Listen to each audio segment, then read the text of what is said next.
June 9th, 2020 Wildlife and Fisheries Commission meeting to order. Commissioner McPherson, would you like to lead us in the pledge? Please join me in the pledge. I pledge allegiance to the flag of the United States of America and to the republic for which it stands, one nation, under God, indivisible, with liberty and justice for all. Thank you, sir.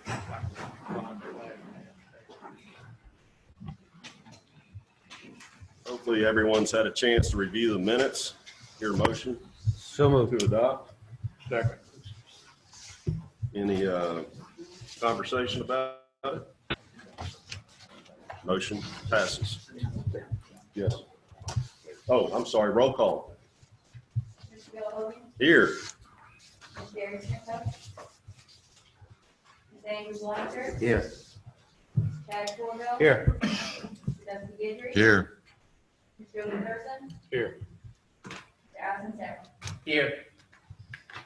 Mr. Chairman, there are 6 commissioners in attendance. We have a quorum. Secretary Jack Monse is also present today. Thank you. Item number 5 is to approve the agenda. So moved, Mr. Chairman. Second. All in favor? Aye. We have approved the agenda. Commission special announcements, personal privilege. First, I'd like to welcome Andrew Blanchard as a new commissioner. I think Secretary Monse may have a word or two to say. Thank you, Mr. Chairman. And we certainly want to welcome our new commissioner, Andrew Blanchard, who is 63 years old and a lifelong resident of Louisiana, resides in Houma. Andrew is married to Christine Blanchard. Together they raised 7 children and are blessed with 5 grandchildren. For the last 45 years, Andrew has been involved in the seafood business, and his hobbies include recreational fishing and hunting. He has a passion for the great outdoors and the natural resources of Louisiana, and has always been, and that's always been important to him. He's taught his children and grandchildren how to enjoy the outdoors as well. Andrew is president of Pearl Inc. and has been involved in all phases of the shrimp processing industry and other business entities. So welcome, Andrew, and we certainly look forward to working with you. Thank you. Thank Great to have you, Andrew. Would you like to say anything? you. No, I just want to do my best that I can. Appreciate the opportunity to sit up here on this board, and try to just do what I can to help, better our state and maybe try to understand some of the other natural resources that we have, and, to make the next generation of kids and, young adults in this state, hopefully we can bring something to the table for them, where we can enjoy it, and just look forward to it, and we'll go from there. That's it. Excellent. Thank you, sir. Thank you. Anyone else? Mr. Chairman, I have Yes, 2 sir. other announcements I'd like to make, if that would be okay with you. Well, first of all, Colonel Martin, our head of enforcement, is on retirement after 38 years of service. He's chosen to go home and enjoy the fruits of his labor. So we want to wish him well. In the interim, I've appointed Lieutenant Colonel Chad Hebert to assume those responsibilities until the position can get filled. Okay? Excellent. We're going to probably have interviews this coming Monday. But I'd also like to take the time to thank the Louisiana Wildlife Federation for their program of selecting youth hunters for, each and every year that we go through. This year's winners, we just took some photos outside, was Douglas Fry, 8 years old, from Prairieville, and Hagen Reitzel, who is 8 years old, from Zachary. It's always encouraging to see these young folks participate in hunting and fishing, and so it gives us a little comfort to know that in years to come, we're going to still have a base out here helping us to generate the revenue from license sales that we need in order to manage our resources in Louisiana. So thank you, Louisiana Wildlife Federation, for your participation in this and promotion of this. And we certainly look forward to doing some other some good things together with them. Thank you. Anything else? Agenda item number 7, enforcement report, Major Skinner.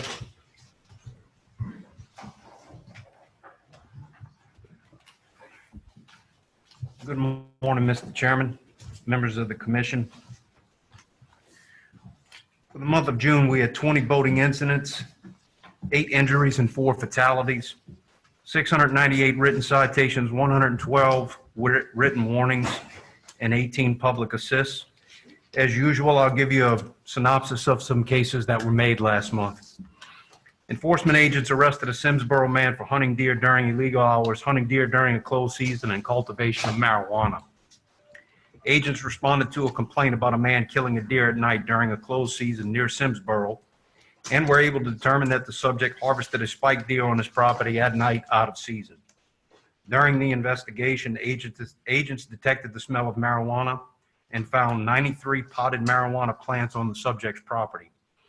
Enforcement agents, with the assistance of the Louisiana State Police, arrested the subject and seized the marijuana plants, deer meat, and a .22 caliber pistol.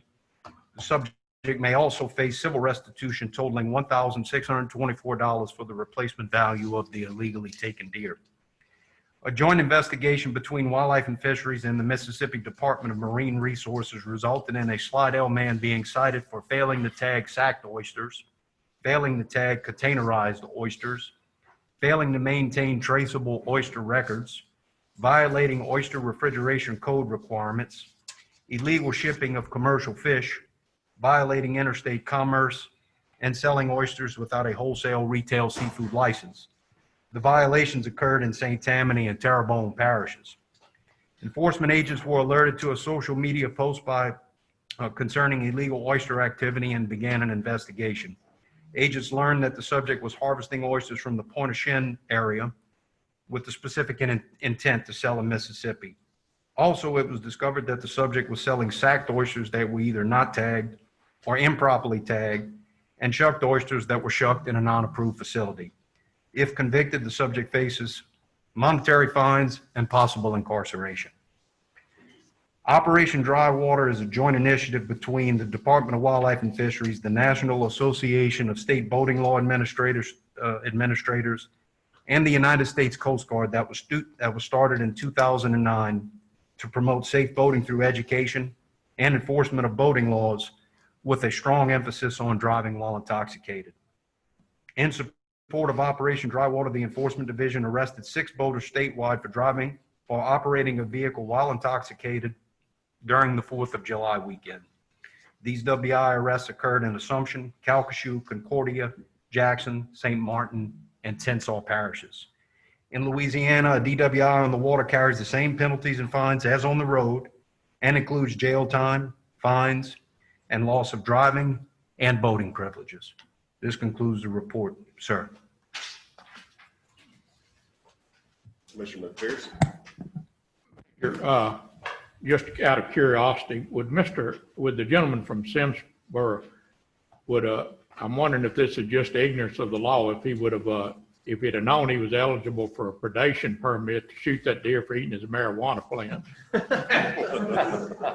Mr. Joe, I'm not exactly certain his state of mind, and I'd hate to speculate.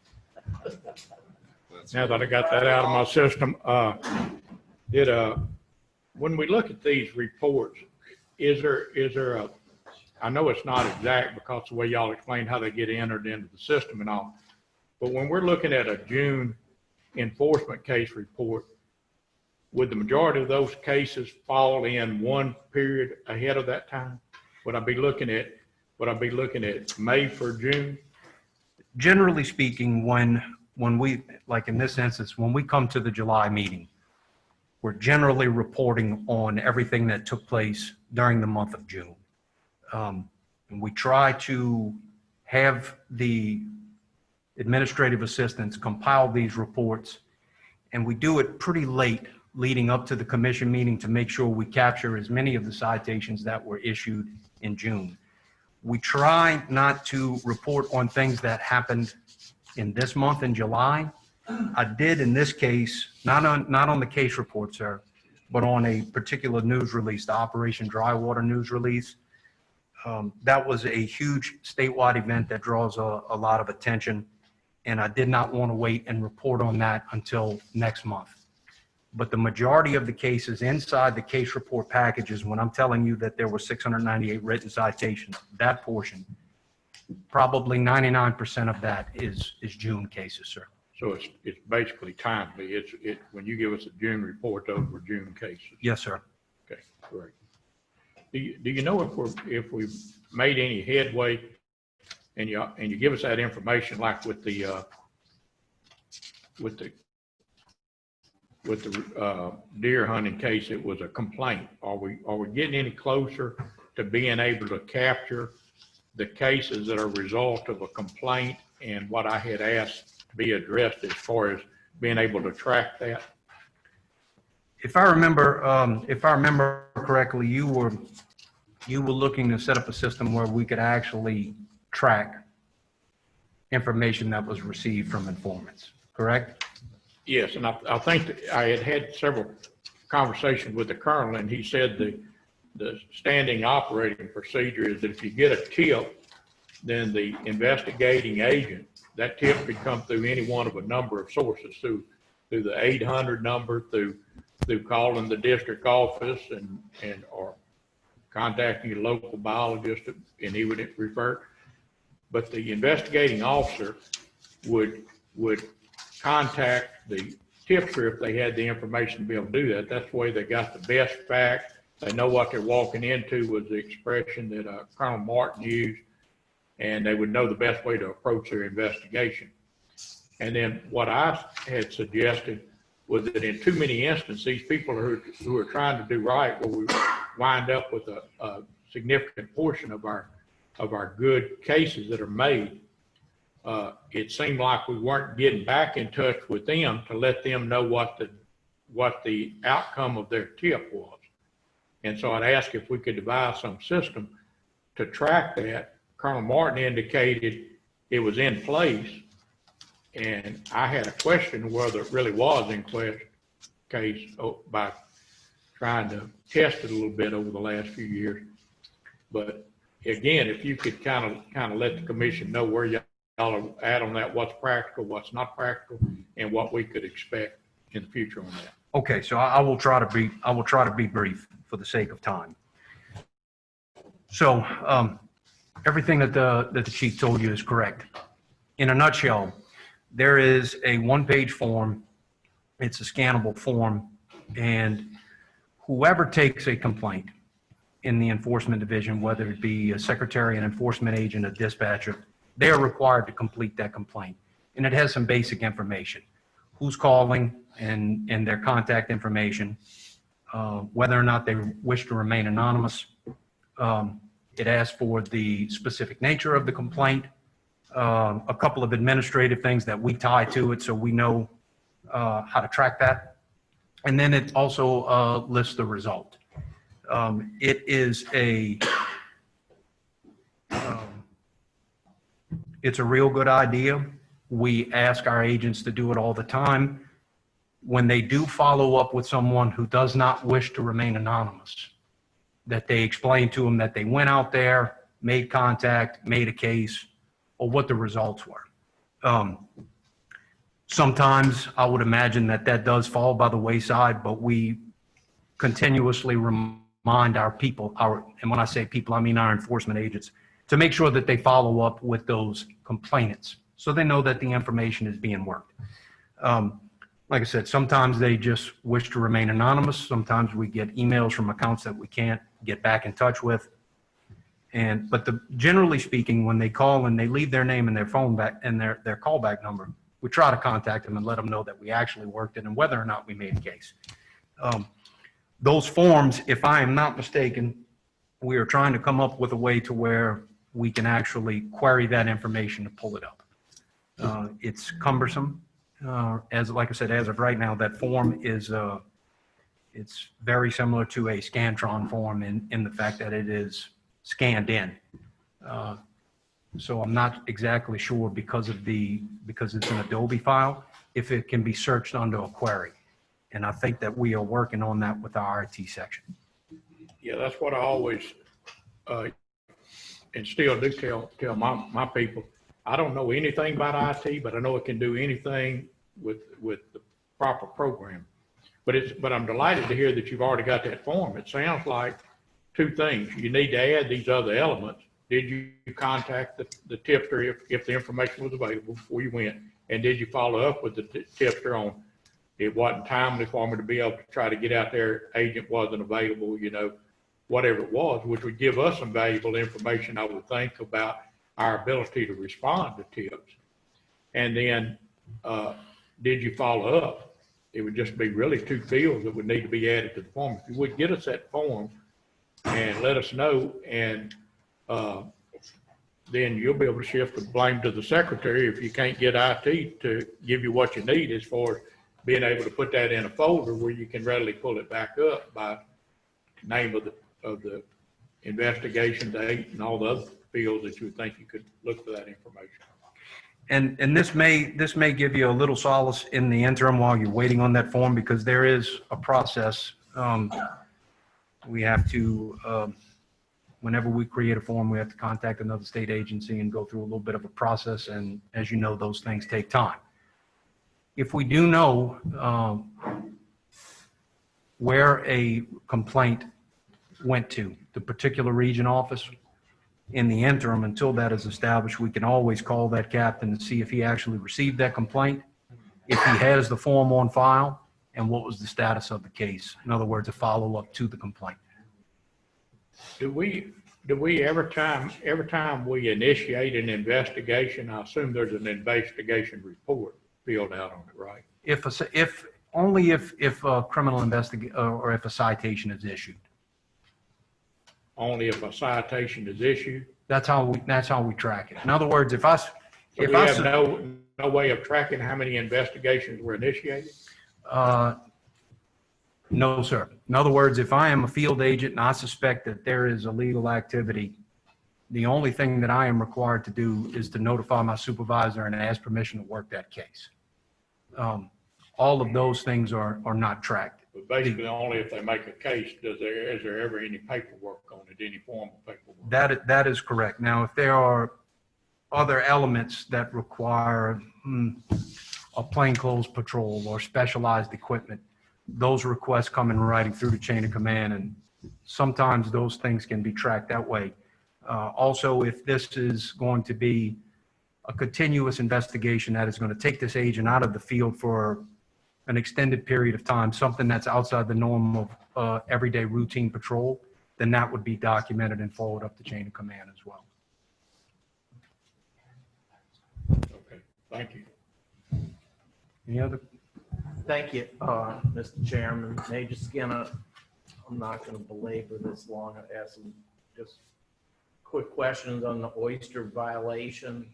Were there any certified oyster dealers involved In this, in either the state of Louisiana or the state of Mississippi? and for that particular case, no. That was a fisherman that he's actually from Terrebonne Parish. He's currently residing in Slidell. So he knows the area very well where he's fishing. He is not a certified dealer. And he was not processing any of the product through a certified dealer. He was doing it all himself. Oh, and he was selling them to a retailer or a restaurant? He was selling them to anybody who'd show up with a checkbook.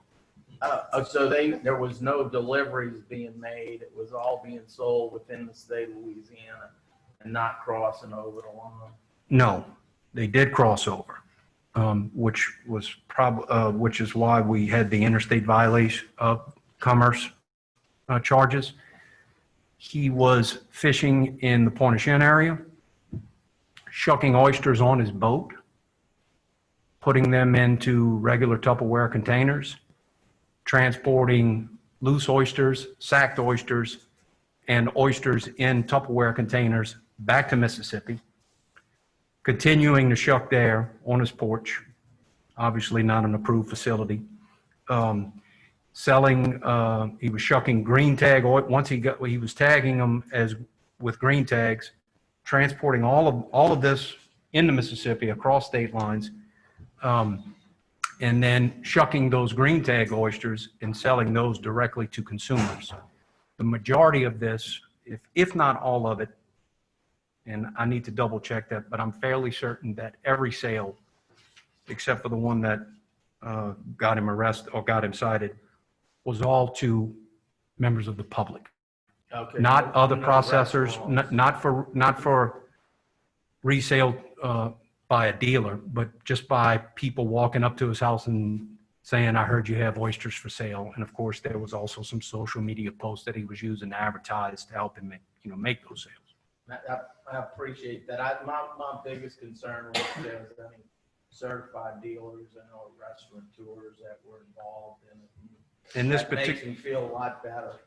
yeah, in this particular case, no, and, but it does, this case certainly highlights how dangerous it is, when you're selling a product like this to the general public and what can actually happen. And what he was doing would probably make it very hard for Department of Health and Hospitals or FDA to actually come back and track those oysters if someone were sick, which could have affected both states. So it was just, it was a case that certainly needed to be made, and it's unfortunate that we have to do that type of thing, but obviously that work is there for us to do, and we try to do the best that we can, sir. No, thank you very much, Major Skinner. I appreciate the department and their efforts on that. Thank you, Major Skinner. Agenda item number 8, received a presentation from Larry Reynolds on the 2020 Waterfowl Hunter Survey and special emphasis on upcoming decisions for zones and splits for duck hunting 21 through 25 seasons. Good to see you, Larry. That was a mouthful, wasn't it? Commissioner Blanchard, we haven't met. My name is Larry Reynolds. I am the Waterfowl Program Manager. And I'm here today to give some early results of the 2020 Waterfowl Hunter Survey with special emphasis on our zones and splits decisions. And before I get started, I have to acknowledge my research partners, Dr. Luke Laborde and Dr. Michael Caller at Louisiana State University School of Renewable Natural Resources. Dr. Laborde has been my research partner on this project for over 10 years. And also Michael Sullivan, who is a current master's student, who's spearheading a lot of the, well, I mean, you guys know how this goes, right? They're the ones that actually do the work. They're the ones that actually get their fingers cramped up doing the computer stuff. This is a continuation of a 15-year collaboration with LSU. We started in 2005 with a primary objective to assess satisfaction with waterfowl zones and evaluate preferences for potential changes. The timing of this survey, starting back in 2005, was strategic to correspond with the 5-year time frame for the opportunity to change our zones and splits. We use it to estimate hunter effort, harvest, and satisfaction relative to past surveys. You'll see some interesting things in this presentation later on about how things have changed since 2005. But the primary reason to do this is to establish and maintain a conversation with the waterfowl hunters in Louisiana, to provide opportunity for public engagement and feedback at a large scale, such that we can get a large and, most importantly, representative sample of all hunters in the state of Louisiana. As many of you know, when you go to public meetings, there's typically one group of hunters that tend to show up there. Back in 2005, this survey was conducted strictly through U.S. Post Office mailouts with multiple follow-ups of randomly selected hunters from our licensed database. In 2010 and 2015, we've been experimenting with alternative methods using open web surveys, a mixed mode survey, which is, a postcard that sends you to a website. And in 2015, we used an email survey. and always maintaining the random mail out components so that we could make direct comparisons between the results. And in 2015, it was pretty well established that this email survey methodology was by far the most cost-effective method for getting good results, getting accurate results for both avidity and attitudinal questions. Some of you might remember previous surveys where our open web surveys are predominantly responded to by more dedicated hunters, and you get highly biased information. But with our email survey in 2015, we got the same answers as we got from the random mail out. And now almost all of our surveys now use an email sampling foundation, our big and small game harvest survey and this particular survey. So we sent out 73,554 emails to HIP registered hunters. We started on the 9th of April. We sent out a second wave a week later, and then a last call email wave a week later. And the survey remained open until midnight on May 29th. And this is what we got. This is, I find this really fascinating, so pardon me if I harp on it a little bit. We sent out 73,500 emails, and about 5,000 of them bounced back for all kinds of reasons. The email was had not been active for a while. There were filters on people's emails. So we got 5,000 of them bounced back. So we got about 68,500 emails delivered to people with HIP registrations. Of that, we got about 13,500 submitted. And all submitted means is that they answered one question and then hit the submit button. So that was a 19.7% response rate, which is exactly the same as the response rate that we got from our 2015 email sample. But what's really interesting is that our HIP database is so screwed up right now. One of the reasons that we're going through changes in HIP registration, that 75% of our, according to the HIP database, 75% of our migratory bird hunters did not hunt any species of migratory bird the year before. Absolutely absurd. But what it meant is that I had no idea of those 184,000 HIP registrations, how many of them were duck and goose hunters. And so, of those 13,500 responses that we got back, 3,900 of them were from people that don't hunt ducks, haven't hunted ducks for at least the last 5 years. They're dove hunters, they're woodcock hunters, but not duck hunters. So nearly 30% of the responses I got back were from people who are HIP registered but don't hunt ducks. That's something that we're in the process of getting fixed with our changes in HIP registration. We had 2 responses from people less than 16 years of age, so they weren't licensed hunters. And then we eliminated 1,383 responses because they answered less than 5 questions. As you will see, as we go through this data analysis, we need to know where people hunted. We need to know what kind of license they have. We need to know which zone they hunted and how many zones. And so when someone only answers 3 or 4 questions, their response is not very useful to us. So we deleted the 1,383 responses that answered less than 5 questions. So that left us with 8,218 valid responses. And that's what we're working with. And although that sounds kind of disappointing when you start with 73,000 emails, that's an extremely large sample size. And the most important part of this is that our answers are estimated to plus or minus 1.5%. So when you think about that error rate, you double that, about 3%. Estimates that are further than 3% apart will be statistically significant. And that will come up later on as we evaluate some of these zones and splits options. All right, into some of the details. About 50% of our hunters hunt in the coastal zone, about 40% in the east zone, a little over 10% in the west zone, and And a little less than 1% of our hunters responded they didn't know what zone they hunted. And about 8% of our hunters, although they're duck hunters, they hunted at least 1 year in the last 5. They did not hunt last year. So they're duck hunters but didn't hunt last year. Another thing you're going to see in some of these charts is this missing.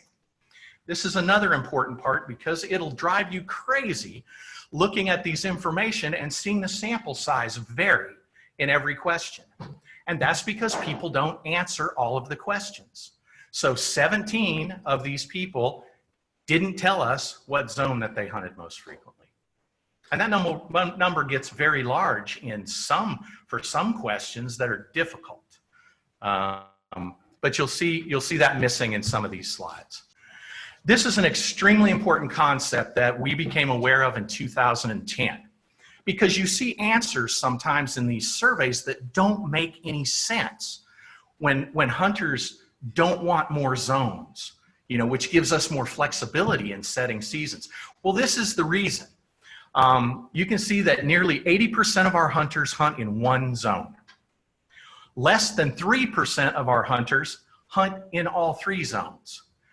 And what that's done for us in our considerations about zones and splits and season dates is that it prioritizes getting the best season dates within a zone that we can, rather than prioritizing staggering the season dates so that hunters can hunt more than one zone. Most guys have a lease. In fact, over 75% of our hunt days and nearly 80% of our hunters hunt on private land in the state of Louisiana. So when you consider that the preponderance of hunting activity happens on private land, that the vast majority of hunters hunt in only one zone, it gives you the perspective to focus the priorities as to how you're going to make these zones and splits and season date decisions. Look at that missing number. 2,400 hunters didn't tell me how many zones they hunted in. All right, some of the activity information. And this is going to look a little different in the past because this year we wanted to gather some additional information on resident hunters that hunt out of state. And so what we have here is the number of hunters and the days they hunted in each zone, coastal, east, and west. And you can see that in state, our hunters hunted about 12.9 days during the season.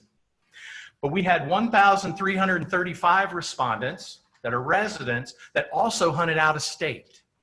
And they hunted an average of 8.5 days. And so overall, when you combine it, our hunters averaged about 14 days hunting over the entire year, both in state and out of state. Mr. Chairman, I just had a quick question. Yes. Thank you, Mr. Chair. Mr. Reynolds, can you help me understand how the individual days per hunter never reaches 12.9, but total when you combine them all? Where am I missing the statistics there? Because 23% of the hunters hunt more than one zone. Okay, so that's not on here. That would have bumped that number. Exactly. These numbers are going to get real confusing, Commissioner Corville, because those 1,335 hunters also hunted in state. So you're not going to add 5814 and 1335 and come up with 6114. Okay. Yeah, and so if you have a guy that hunted days in coastal and west zone, it's going to bump up that overall total. Same thing with the out of state. Those out of state days are going to bump up the overall average because they're the same guys. Yeah, I don't know if we do the math real fast. We're looking at, of those 1,335 guys, 1,100 of them also hunted in state. And that makes sense to all of us. But yeah, it makes the graphic pretty confusing. And it gets even worse on this next one. Because, yeah, it's going to go from bad to worse. These are hunters. Now notice how many more hunters are willing to tell me how many ducks they killed rather than how many days they hunted. One's a lot easier to figure out. And here are, in state, our hunters averaged about 30.3 ducks per hunter. The number of resident hunters that hunted out of state averaged about 30.8 ducks per hunter. And overall, that's the estimate. Geese are calculated the same way. Mhm. So let me make sure I understand what this is telling me. So if I decided to go out of state, I had to go out of state and hunt enough days, and I killed 30 Yes. per day, Yep. No, per season. per season. Per season. All right, so I went to a place that had a bunch of ducks. I shot them Guess where every the day. number one place our in-state hunters go to hunt out of state? Canada. Yeah. Yeah, that's why the goose number is so much higher. Yeah. Yeah. And what surprises me, because this is the first year we've teased this out, is how many of our guys go out of state? And for how long? Yeah. An 8-day trip to Canada is not free. I know. That's it. I know. But what we have is we have lots of guys in the northern part of the state that hunt in Arkansas, multiple days. People in the Southwest that are hunting in Texas. Anyway, that's why we asked the question, was to get this information. And now here's the big one that's just going to shock everybody, the level of satisfaction. Now remember, we ask hunters to score their satisfaction with these factors from 1, meaning very dissatisfied, to 5, meaning very satisfied. So 3 is the big dividing line. 3 is met. 3 is not satisfied or dissatisfied. And you can see that the number of days they hunted, 2.7, waterfowl they saw, shots they took, waterfowl they harvested, and overall satisfaction for last season in Louisiana, 2.2. Now, you know, that's a good statistical number. It's easier for me to analyze, but it's a lot easier to see like this. 40% were very dissatisfied. Move on, explain that mean, what that is there on the level of satisfaction slide. That's all the hunters together scored 1 through 5. And so the average score for the number of days they hunted was 2.7. So 2.7 is dissatisfied, slightly dissatisfied with the number of days they hunted. 2.1 for the number of waterfowl they saw, definitely dissatisfied. Okay, we're good. But this is a little more. This is for the overall season. This is the metric that I want to compare between surveys, and you can see that 65% of the hunters were dissatisfied or very dissatisfied, compared to 21% that were satisfied or very satisfied. Mr. Chairman? Yes, Mr. Corbett. So if I look at the numbers, in theory, you hunted around 10 to 12 days, 13 Yeah. days. 13 days and you killed 30 ducks. So Yep. I'm just short of 3 ducks. a Correct. trip. Yes, And I'm telling you that I'm really not happy about what's That's going right. on. Okay. that's right. Yeah. And so how does that compare to past surveys? Because we've been doing this since 2005. And you can see that there's a high level of dissatisfaction with the 2019 season. And you guys know, you listen to hunters, worst ever, horrible, just awful, awful. We've been here before. We've been here before. In 2005, it was actually worse, according to this survey. And so it can turn around. It has turned around in the past. So, and these are the kinds of perspectives that you get with continuing a conversation with constituents over the years. While I'm hot. Mr. Reynolds, did you look at age ratios over that same 2005 to 2020 to see if there's any correlation between, I mean, my contention is duck hunters get upset when they're dealing with adult birds in Of the course. population. Is that kind Yeah, of tracking I've in done a number of analyses, not back to 2005, but because I was not in charge in 2005. But when you look at the age ratios in the harvest from 2010 to 2014, and then you compare that with the age ratios in the harvest from 2015 through 2019, it's half. It's half in the last 4 years than it was the 5 years prior. It was over 1.8, from 1.8 to 2 juveniles per adults from 2010 to 2014. And for the last 4 years, it's been about 0.75 to 0.8. So there has been poorer reproductive success, fewer juveniles in the population.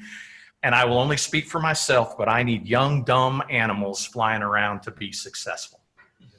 So anyway. Yeah, quick question. In 05, Yep. what were the number of respondents? I'm assuming the number would have been way Oh, far, less far lower. because Yeah, it was mailed versus email. that's right. That's right. Okay. All right. Now, obviously, we just got into the main topic that causes most of the conversation, and that is that ducks don't come to Louisiana like they used to. So we've asked this question. We asked it in 2005. We asked it again. What do you think about the waterfowl migration to Louisiana changes since 2015? Greatly decreased, somewhat decreased. And I know that surprises everybody to see that over 90% of the hunters think that it has decreased or greatly decreased. And then these are some of the reasons. We asked them to rank 10 reasons why, because this is the perspective that everybody needs to formulate plans to address it. And of course, you can see the top 3 are pretty much indistinguishable. Loss and degradation of Louisiana coastal marsh, warmer winters reducing need for waterfowl to migrate, increase in unharvested crop acreage in the states north of Louisiana. That's been a real flashpoint for guys. And then close behind, changes in rice agriculture and grain production. You know, grain production has skyrocketed in the states to the north of us. We're losing our rice while it's moving north.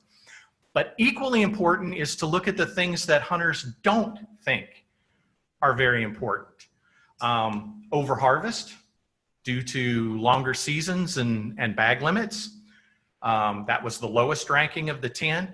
And then the increased harvest of juveniles. We were just talking about age ratios due to the use of spinning wing decoys. Those 2 things rank very low. And so, as you can imagine, there is Before you move on, I guess I'm pretty interested in that last slide. Have you guys ever considered, you and your co-authors, of sending the same survey to maybe a suite of waterfowl professionals, meaning state managers, federal guys, just to compare the difference between people who spend every day thinking about this stuff versus the public who have other jobs and really, you know, they get passionate and then they kind of wane because they have jobs to do and families to raise. I think it'd be interesting to see if there is any difference between those 2 respondent sets of people. It's just something to consider. No, it's not only a consideration, but since this has been an issue for 2 years at the Flyway, as you know, and we put that committee together, these 10 things actually came from that group as far as which factors we think are the most important. And it's heartening to see that there's pretty good correspondence. So that group took this survey and ranked it similar to this? Yes. Really? Mm-hmm. You can tell the ones that are different. In other words, number 3 here did not rank highly amongst the professionals, and the one with spinning wing decoys ranked higher. Is that data published, or is that those No, results out no, there? it's not even formal. It's just work within the committee. It'd be interesting to see how they make up. And even as the Flyway split north versus south, it'd be interesting to see. There if is those colleagues view the world a little different. Yeah, exactly. Sure. We're good. Commissioner McPherson. I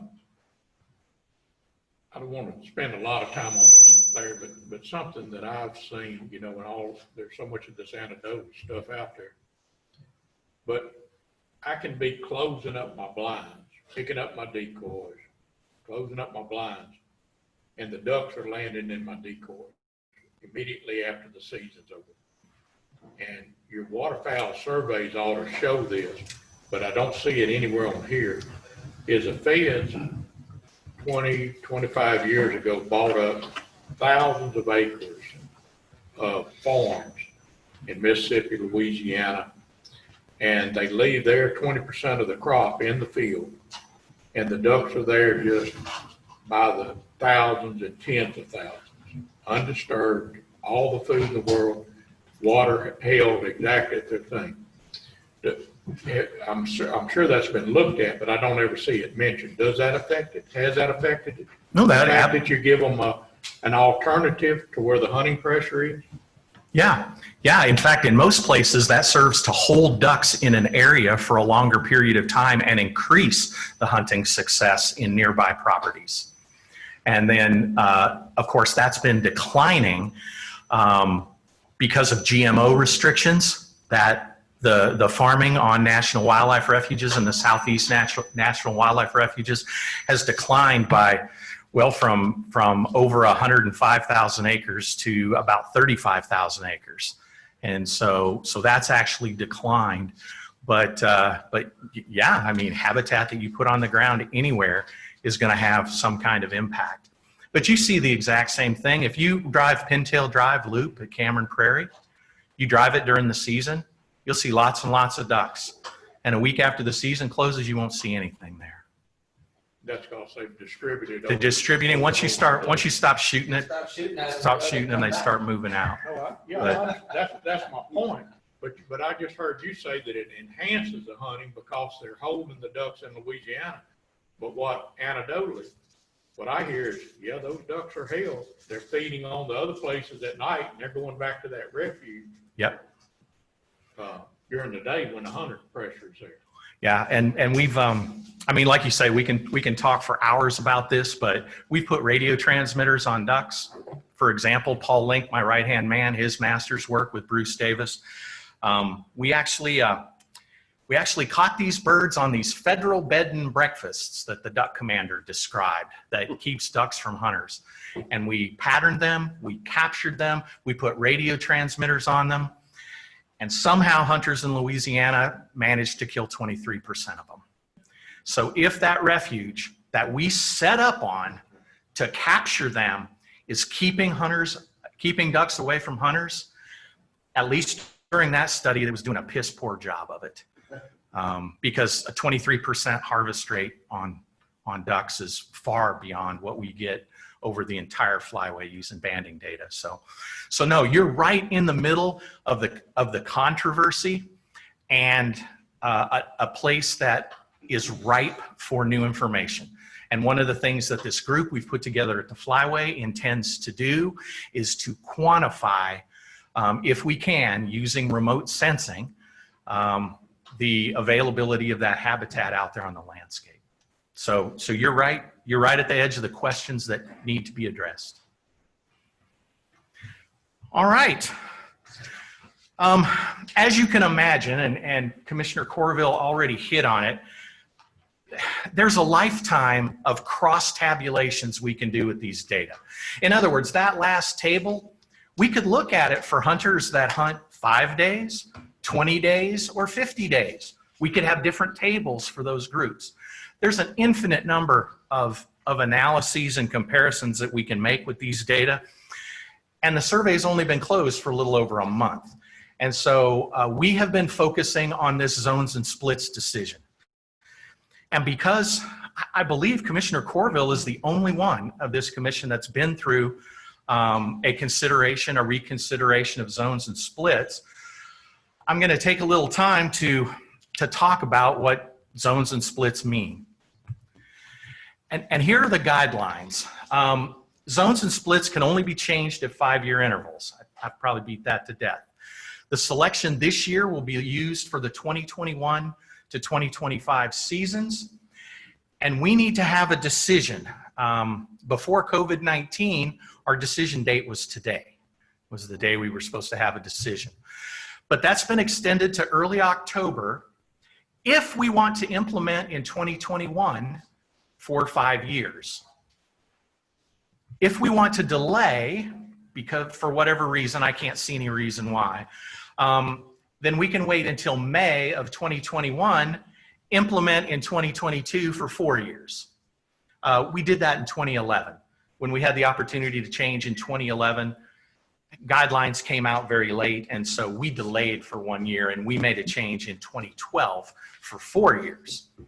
But these are our decision dates. I have structured, as you see the end of this, I have structured it to have a decision at the September commission meeting so that we can implement in 2021 for 5 years. These are our choices. The U.S. Fish and Wildlife Service specifies limits. You know, we're not going to have a season like I love some of the fishing seasons that guys come up with, that we're gonna fish on Friday, Saturday, and Sunday, and then Friday, Saturday, and Sunday. That's the equivalent of having a whole bunch of splits. We're limited to having 4 zones with straight seasons. So we could divide the state into 4 zones and have 60-day seasons. That's a bad idea for us because of things I've already talked about. Hunters hunting one zone and needing flexibility within a zone rather than staggering dates or zones for hunters to hunt more zones. 3 zones with options for split seasons. That's what we have right now. And the new option this year was 2 zones with up to 2 season splits, 3 season segments. In the past, if we wanted to have 2 splits, we had to have statewide seasons. And that never made any sense to us because the Mississippi Alluvial Valley and the coastal prairies and marshes are very different, as are the piney woods and reservoirs of Northwest Louisiana. So those are our choices. And I thought I'd go through the history of where we've been. And the first story is very good. Louisiana was the first state to be allowed zones back in 1975. It's a real colorful story because we were not part of the flyway at the time. We had succeeded from the flyway and were dealing independently with the U.S. Fish and Wildlife Service. And these were the zone boundaries that we had. We had east and west zones. And it's an important thing to remember right now that although I'm talking about hunting between zones and season dates within zones, the goal here by my predecessors was to get the west zone put in the central flyway. It was a mistaken attempt to get West Louisiana included in the central flyway in hopes that they would have longer duck seasons. And so that was the primary attempt there. We had those zones from 1975 to 2000. And then in 2001, we changed them. We put the coastal zone back together. Why? Well, by 2000, we had framework extensions and we had longer duck seasons. Now, instead of 45-day duck seasons, we have 60-day duck seasons. And now, instead of closing the season, the next to last Saturday in January, we could go to the end of January, or at least the last weekend in January. And so the coastal zone is Southeast Louisiana is much more similar to Southwest coastal than it is the bottomland hardwood forests and fields of Northeast Louisiana. And so there's good early season hunting in that zone. So the coastal zone was put together in 2001. For 10 years, those were our zone boundaries. Then in 2012, we were offered the opportunity for 3 zones. Prior to 2011, we could only have 2 zones with splits. 3 zones with straight seasons, 2 zones with splits. Well, this was a new opportunity. And so we did a lot of work, looked at the harvest data, and we divided the old west zone into a west zone and a coastal zone. Those hunters in Northwest Louisiana wanted to set their seasons separately from the coastal hunters. What I didn't know at the time, because we did it with this process, the process that we're talking about right now that we're going to go through. What we didn't know is that although there was support from the hunters in the west zone to separate from the coastal zone, what we didn't know is that half of that support was so they could hunt later, and half of that support was so they could hunt earlier. And so I ended up in a no-win situation, which you guys are familiar, that happens all the time, where we couldn't really set the season dates any differently. We kind of had to set them in between as a compromise. But that was the three zone setup. And then in 2016, we moved a major rice growing portion of Jefferson Davis, Vermilion, Acadia parishes into the east zone. And that's how we sit right now. That's our history of zone boundaries in the state of Louisiana. Go ahead. Mr. Chairman, Larry, go back to that slide for a second. Why was there that change in that little corner over there in coastal and western zone? Why did that? We got a lot of pressure from the rice growers in that region because they want to crawfish longer. The crops get put in later. And second crop is more and more important to the financial stability of the farmers in that region. And so they want more time to get that second crop out and get their blinds ready. In other words, hunters are hacked off when they purchase a blind for $5,000 to $10,000, and that blind's not ready to go because the rice isn't harvested. And so that was the main reason that change was made, because by putting that from the coastal zone into the east zone, that traditionally has later season dates. The season opens a week later and it runs a week later. Now we've got to think about that, because with two splits, we now have the opportunity by using a second split to extend that season later in that zone. But that was the reason that change was made there, but it's created some problems too that I'll talk about in a couple minutes. So, Mr. Chairman?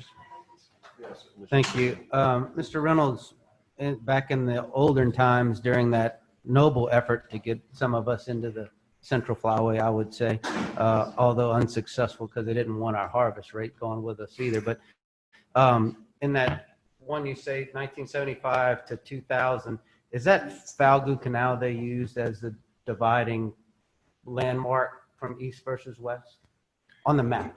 In the top left corner, do we know what water feature that was used way back then? where?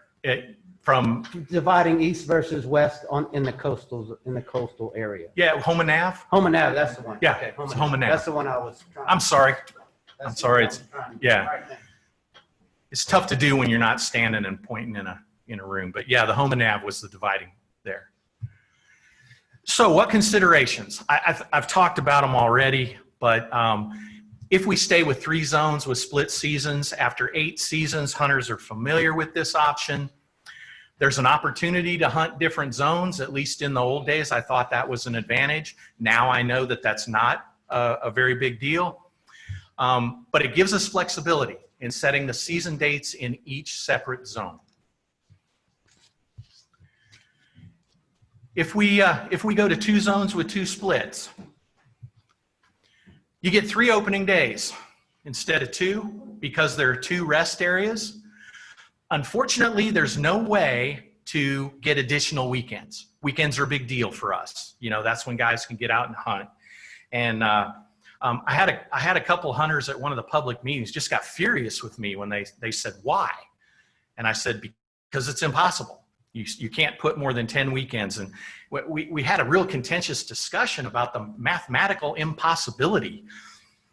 Take a 60-day season and divide it twice, however you want. You can't get more than 10 weekends.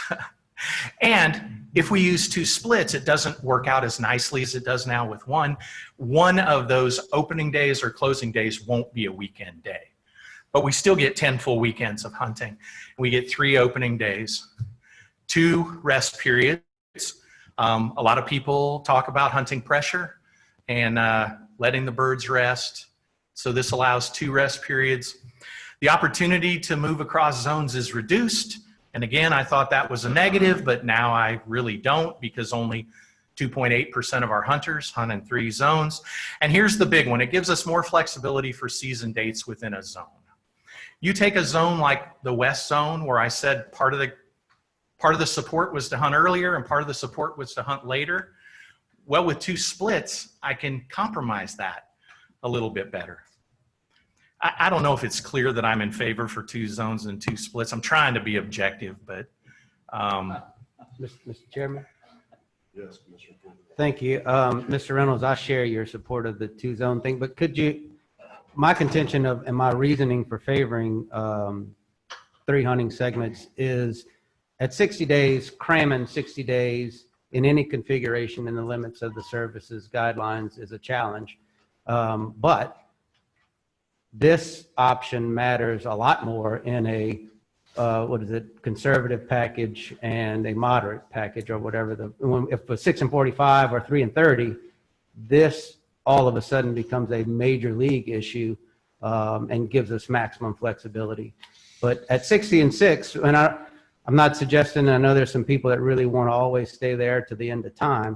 I would argue history will tell us that that's not an option, but we're going to look really, really smart if things keep drying out on the prairies and the feds decide to take us down a notch, or the AHM framework does.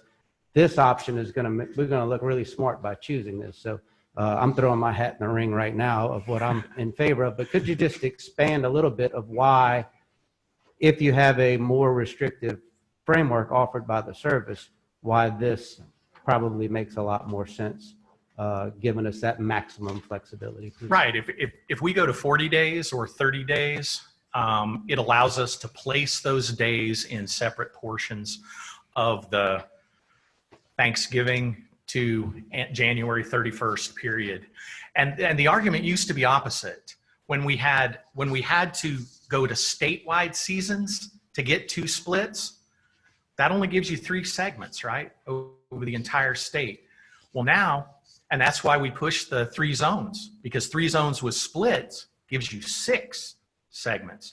Well, this, now that we can keep 2 zones instead of having to go to statewide, it maintains those 6 segments, and it allows you to use them with more flexibility within a zone, because we don't have so many hunters jumping zones. So no, that's an excellent point. A lot of us don't like to consider the fact that the season could be 45 days or 30 days. The population's declined on the breeding grounds for the last 3 or 4 years. It could continue. Thank you. All right, so let's start talking about hunter satisfaction with the current set of zones. And again, this is that 1 to 5 scale, and this is the mean, where 3 is neither satisfied or dissatisfied. And the important part of this slide is that, again, I hate to keep beating the horse, but because hunters don't go across zones all that often, there's a little satisfaction with the geographic boundaries, but not with the season dates, because it's the season dates that really matter. And so, so you can see we're okay with the geographic boundaries, the timing of the youth hunts, but there's some dissatisfaction with the season dates.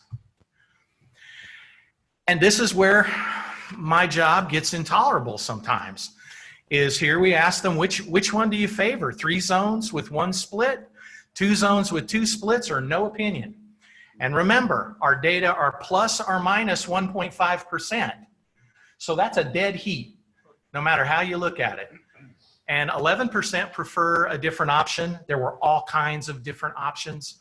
There's a group of hunters around Catahoula Lake that want a 60-day season, early. And so there we are. That's statewide, which kind of means we can do whatever we want, right? Well, I didn't mean to, I can't pass up this opportunity. Are these folks suggesting, Mr. Reynolds, you're the expert, you and your team decide for us? Well, that would be refreshing. Yeah, But anyway, I've couldn't never help heard that myself. before. All right. So if we decide to stay with 3 zones and 1 split, there's really no reason to change anything. We've gone through a long process starting in 1975. But if we go to 2 zones with 2 splits, we need to consider some of these options. And these were the 4 options that were offered up. And the boundaries will all look pretty familiar from what you've seen earlier. The first one is a north-south option, and that's the current boundary. That's the current boundary between the coastal zone and the east and west zone. We just have north and south zones. The second one is the exact same boundary. We'd use an east-west zone, but it's the exact same boundary we have today, except for some adjustments that put the west zone back with the coastal zone. The third option is going back to similar to 2001 with east zone and west zone boundaries, keeping the coastal zone continuous. And then the last option is dividing the coastal zone at the beginning of the Atchafalaya Basin. That's actually the dividing line between the Chenier Plain and the Deltaic Plain. Yes, sir. Larry, when you were getting your hunter preference on zone splits, Mhm. what were they they're basing their preference on? Did they have these zone options? They're so They did. disparate. Yeah. How did they know which one they were choosing when they said that they'd rather have a 2-zone? Didn't matter to them? Well, that's where we're going right now. That's where we're going. Okay. And so this is what they preferred. And as you can see, whoops, where's the to-do? All right. And you can see that the north-south, 34.9, and east-west with the boundary at the Atchafalaya River, 34.6. So again, pretty much a dead heat. A lot of missing values, 1,284 people didn't give an answer to the question. And so using those two for the most part, but looking at all of them, what we need to do is consider who's going to be affected by particular changes when we make this decision. And so we divided the state into these 5 regions. And there's the west zone in the west region.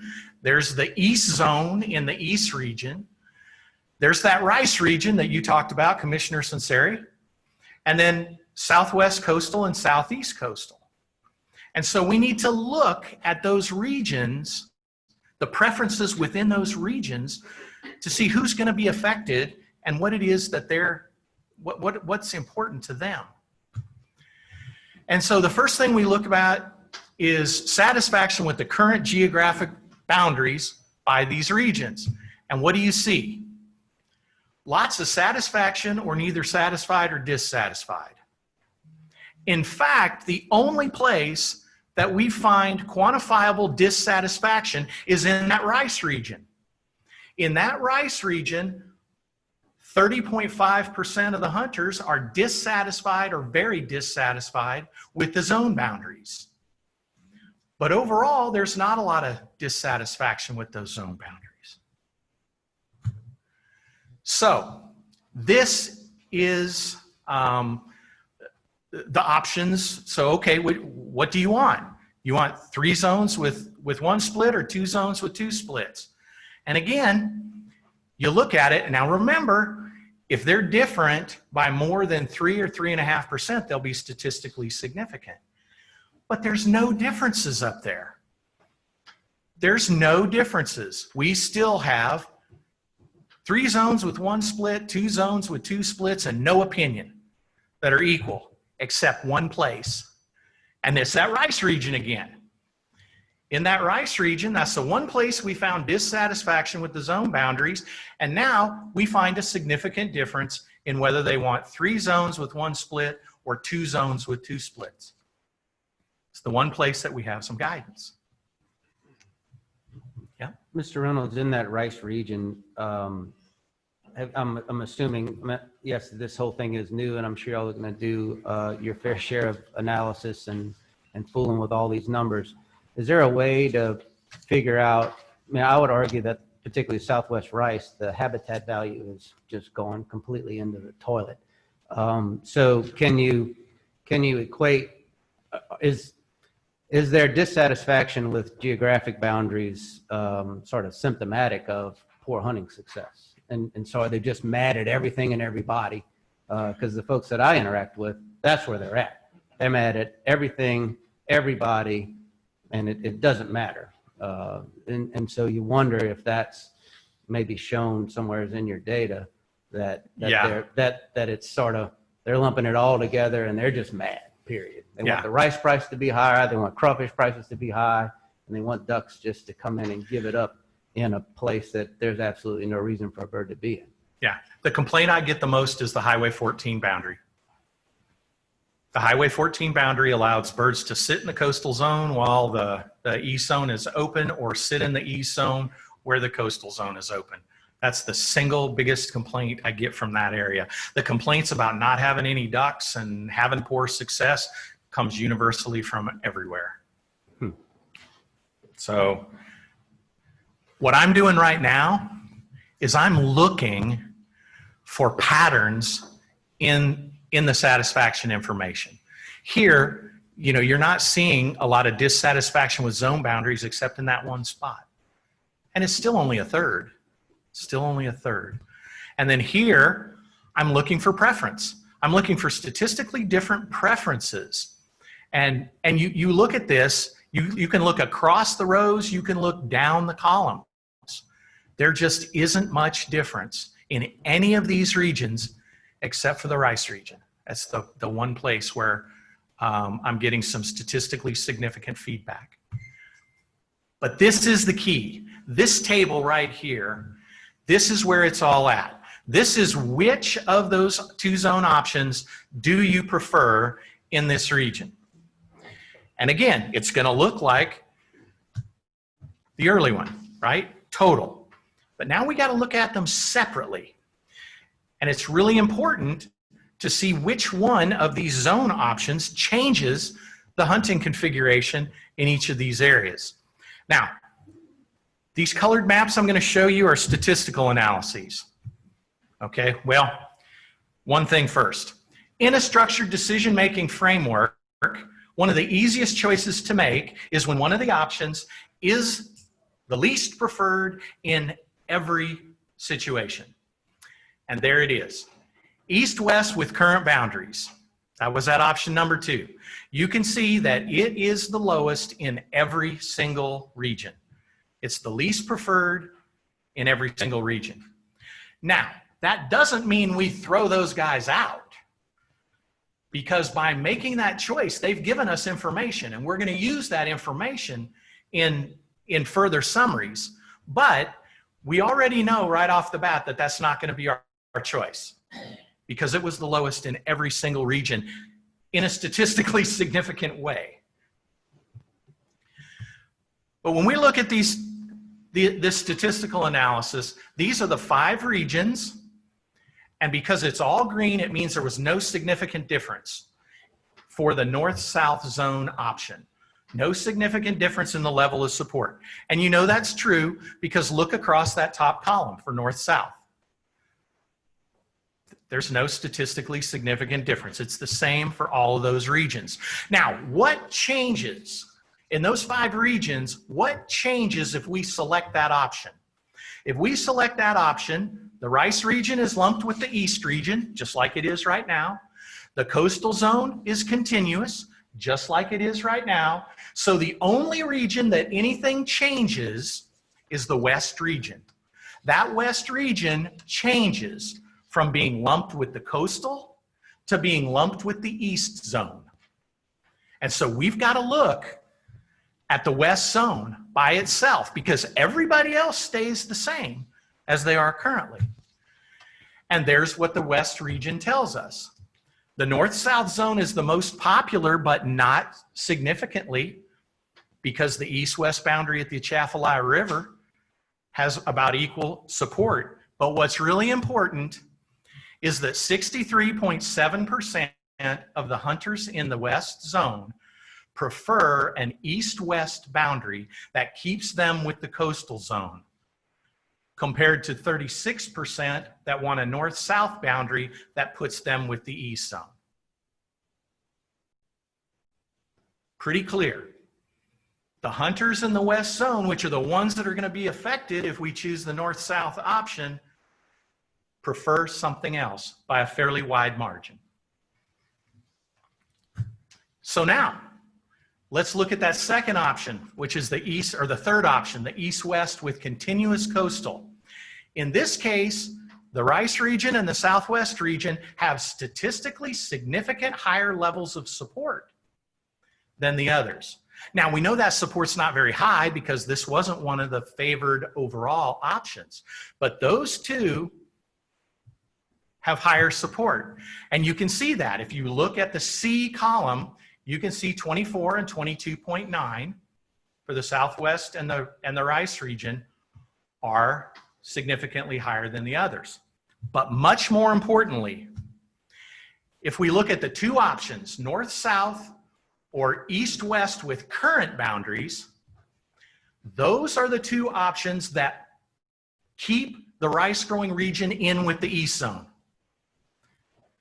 And these two options are the ones that move the rice-growing region back into the coastal area. And you can see that's 56.4 to 43.4, highly statistically significant. So in this region, we have support for those two east-west boundary options in that rice-growing region. Mr. Reynolds, before you move on, let me make sure I understand what you're saying here. So you're telling me now Southwest Rice guys are now okay going back where they used to be? That's what these data show. I mean, that seems odd that not that long ago, those were the same people advocating to get out of where they were. Except they now have 4 years of experience with what it You got them. realize the grass isn't that much greener over on the east. I am objectively interpreting the responses to the I'm not. survey. No, I know you're not. Okay, I just want to make sure I understood See, that's that the right. boundary. That's the boundary of what I can do. I have to present the information. Y'all got to figure it out. And so, but anyway, what I'm saying here is that based Be on careful what you ask for, I guess, is the take home. Amen. Amen. All right. And it doesn't get any easier.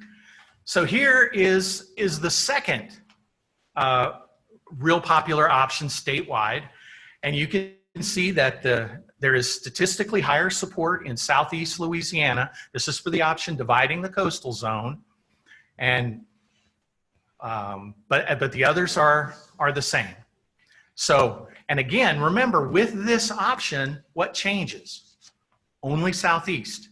Southeast goes from being with the coast to being with the east zone. All of the others stay the same. They all stay the same. So, what's that look like?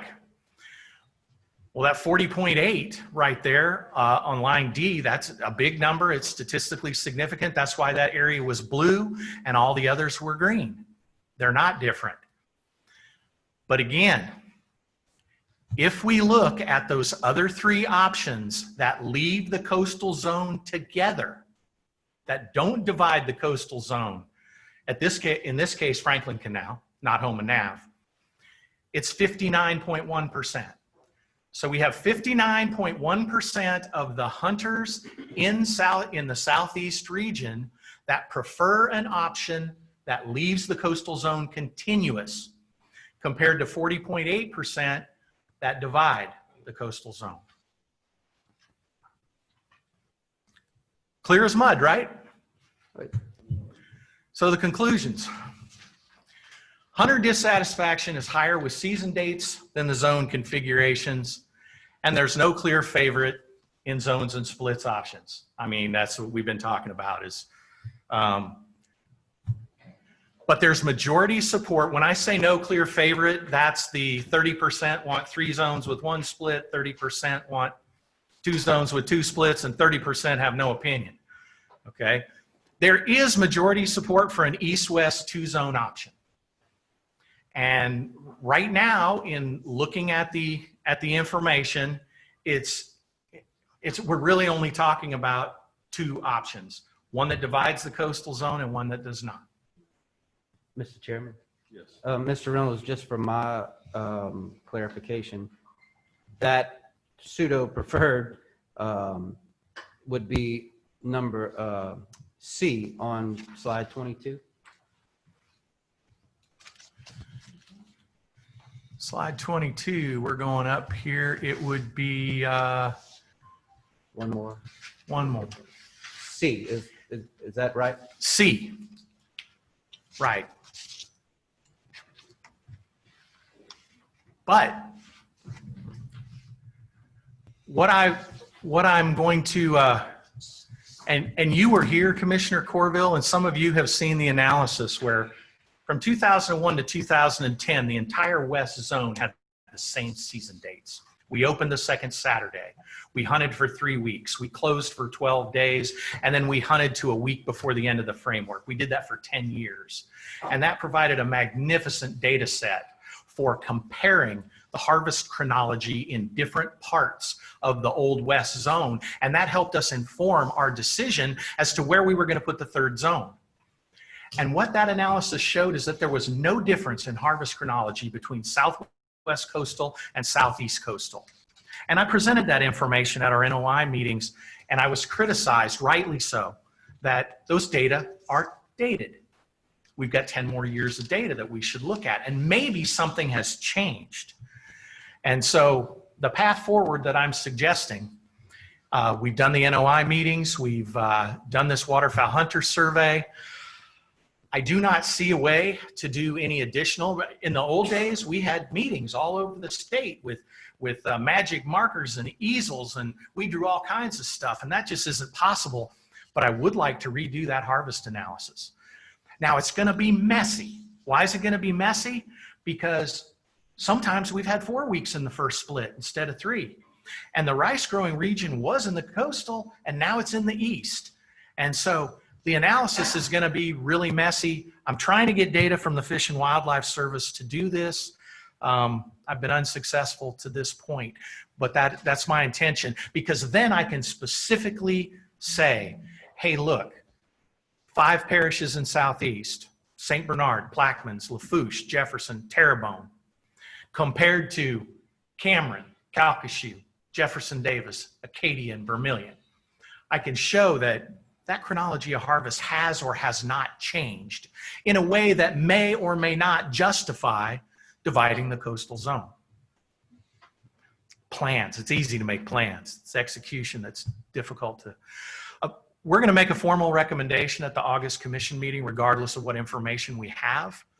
The purpose of this meeting, but besides to have this long discussion, is to get this on everybody's mind. What we're thinking, what the data show from 8,200 Louisiana hunters, and then a decision at the September commission meeting, well before the October deadline, for us to implement zones and splits changes in 2021. And obviously, I can be reached via email.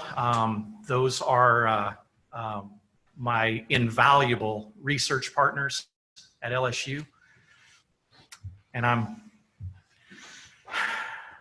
did what I do best, and that's taken up an awful lot of your time. You're good, Larry. Mr. Chairman, I got Yes. one. Excellent presentation. Thank you, Mr. Reynolds. I guess my question, and there's some risk in this, is because we already have set the season for the 2020, 2021 season. Correct. I don't want to add to the confusion that seems to follow season dates and structure, but I think it would be beneficial. I don't know if for you guys to consider sort of hypothetical season dates, because I hope my boss isn't listening, but I've spent a fair amount of time playing with season dates under this scenario, and I may have shared those with you, but I think that would help people sort of digest what a 3 hunting segment season really looks like, particularly with 60 days, and that it's not something that you really want to get on a tall building and jump off of, particularly. Right. Yes, it might matter under a 30-day season, absolutely, where there'll be some knockdown, drag-out fights. But I think that may help people understand what we're talking about, because under one scenario that I've conjured up has this opening on a Monday, because there's, like you said, there's no other way to structure that scenario with the 3 hunting segments. So I'd like for you guys to consider that, maybe put it on your waterfowl resource site so people can really wrap their heads around what this really means. Yeah, I actually did draw up some proposed season dates for 2021-22. I like them a lot, of course. They're my idea. But yeah, I have those that I can share with. I think guys. that might help get people to wrap their head around it. Sure. Thank you. Just one thing. Correct me if I'm wrong, are we looking at pretty equal statistics in having coastal and northern, and then also that split statistically as what these surveys show? Overall, yes. Okay, Yep. Overall, yes. okay. Yeah, those are the ones that were, and that's why that literally was the impetus for looking at it region by region by region, because as much as I don't want to say the words, it is more important to us to listen to the people that are going to be affected. And so all of the hunters that hunt in the East region, most of those 2-zone options did not influence them. It really didn't, because they are still going to be in the East zone. They're still going to have the later season dates. And so what they provided us was important, but it really is not as important as the hunters in those regions that are going to be affected. One more bite at the apple. When you guys do your harvest analysis by parish, if you wouldn't mind sharing that perhaps with this group. So That's the intention in August. wrap their head, well, even Yeah. prior to August, so Okay. we can kind of wrap our head around it if possible. I particularly favor letting the birds and the science decide as opposed to people, but this is some interesting stuff that Well, you guys put out there. As you know, it's been a huge contention for years and years and years. One of the reasons that we did that analysis from 2001 to 2010 was just to address people that were screaming at us that we don't kill any ducks until after Christmas.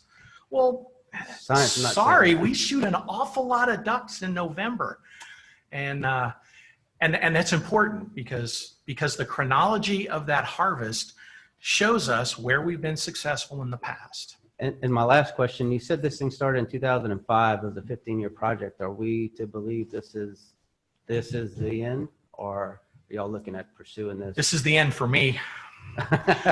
Okay. This is the last one I'm going to do. I mean, I thought this was incredibly important to maintain this conversation with, I've been a waterfowl biologist a long time. Early in my career, I heard lots of stuff. You don't listen to us. You don't listen to us. You don't listen to hunters. And so we have been listening formally for 15 years now. And through this survey, timed to help inform this decision and in an objective way, with all due respect to everyone involved with the process. It's difficult to take public comment at limited public meetings very seriously, because it's just a small number of people who are either elated enough or hacked off enough to drag their buhans in to talk to us at these meetings. This is a far more representative sample, but I say far more because it's not strictly representative. There's a higher probability that more dedicated hunters respond to our survey than those. How do I know? 15% of the HIP registrations have lifetime licenses. 30% of the respondents to this survey have lifetime licenses.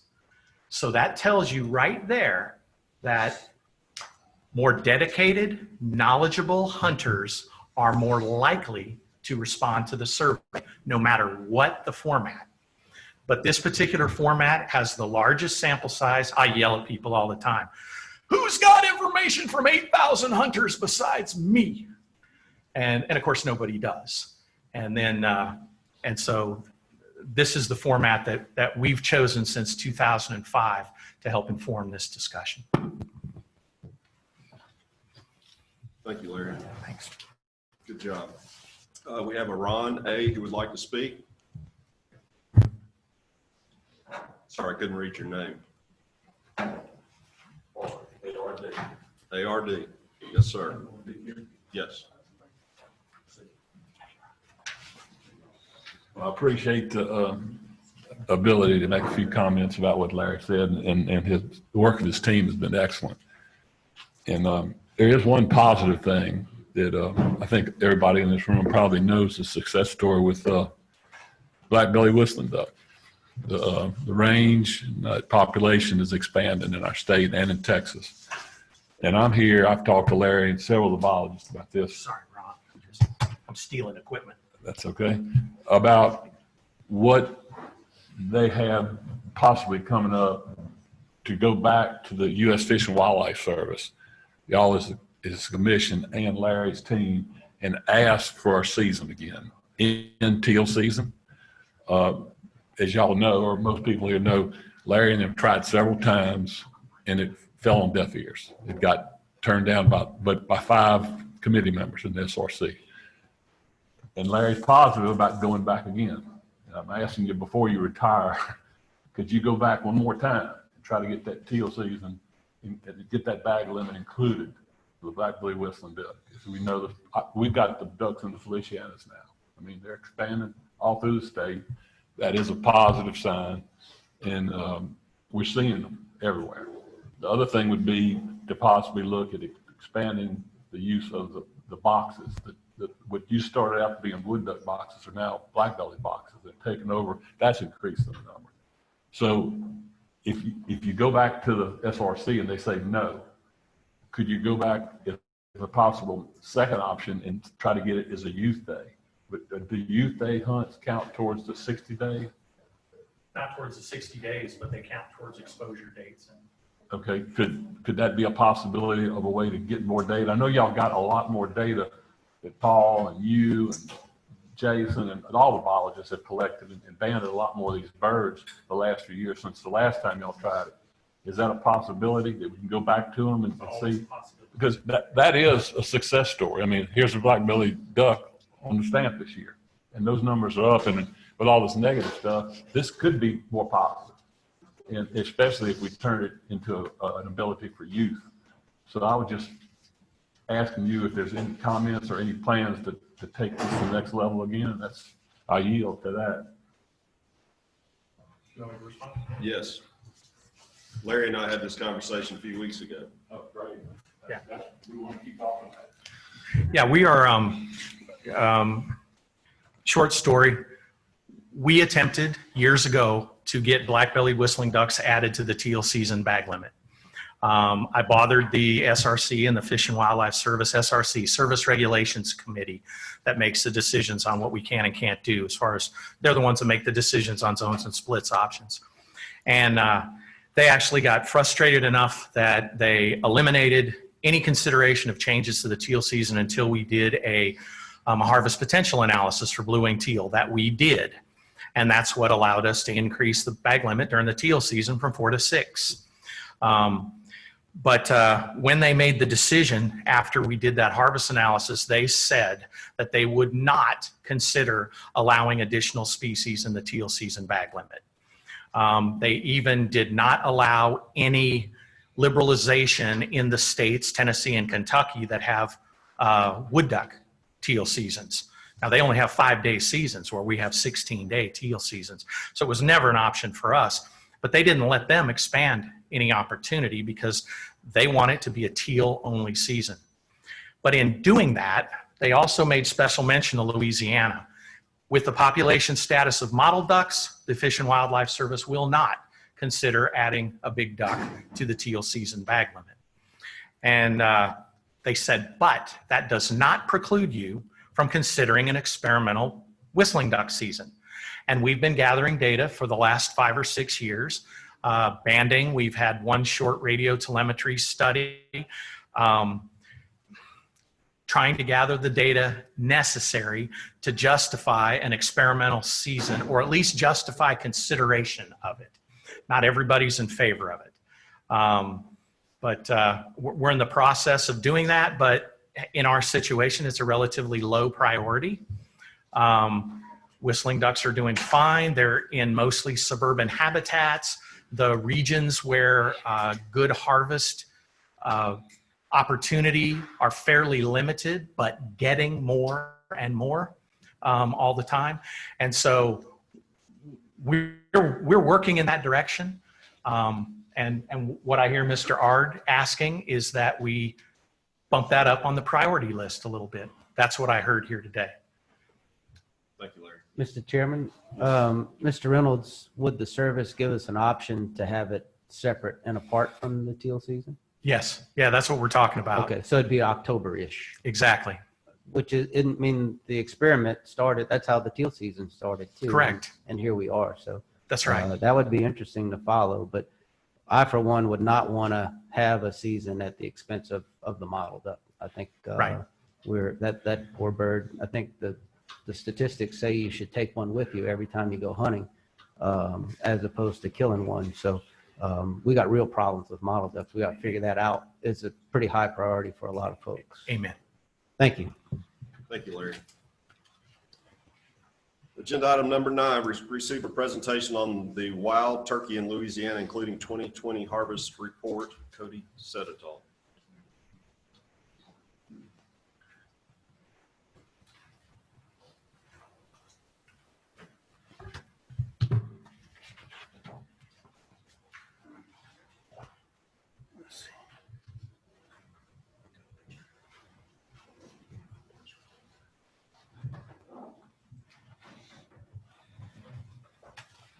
Okay, I think I've got that operating just right. Thank you, Mr. Chairman. Thank you, fellow commission members. Those of you, it's been a little while since I presented to the commission, so I'd like to introduce myself. I'm Cody Sedetall. I'm the resident small game wild turkey program manager for the state. It's an honor to be before you, talk a little bit about our wild turkey program and some of the most recent data we've collected from this past year, and some data we've collected since a pretty significant change was made and adopted by the commission.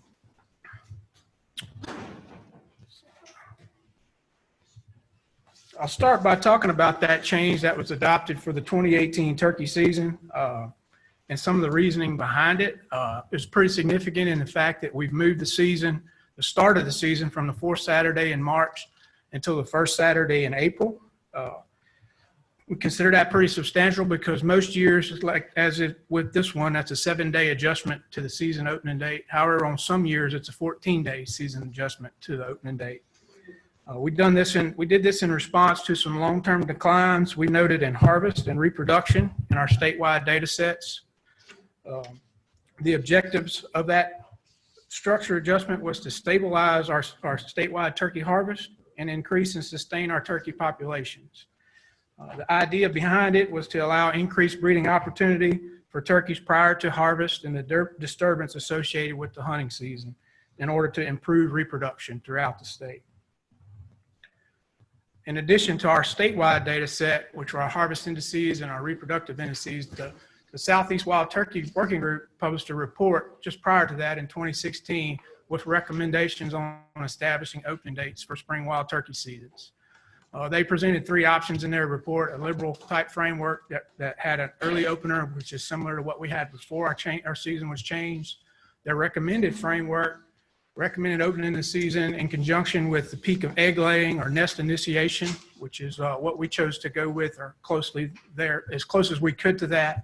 It's very difficult to get the dates to match exactly with opening on weekends and stuff like that. And then a more conservative framework, which is where you delay the start of the season even further back to nest incubation, which is about 10 to 12 days beyond the peak of egg laying or peak of nest initiation. Mr. Sedetall, before you Yes, sir. move on from that, since that came from Seattle, are you aware of have any other states made these similar adjustments to what you guys? Yes, sir. South Carolina is probably the most recent adjustment that was made. They divided their state into 2 zones and changed I think it was their southern zone based on these recommendations. Other states like Mississippi and Alabama have introduced it on some WMAs throughout their state to kind of monitor its impacts, on those areas, and have seen some positive things and gotten a lot of positive feedback from their hunters for that. Mississippi is one of those states with the most liberal season that's out there, really.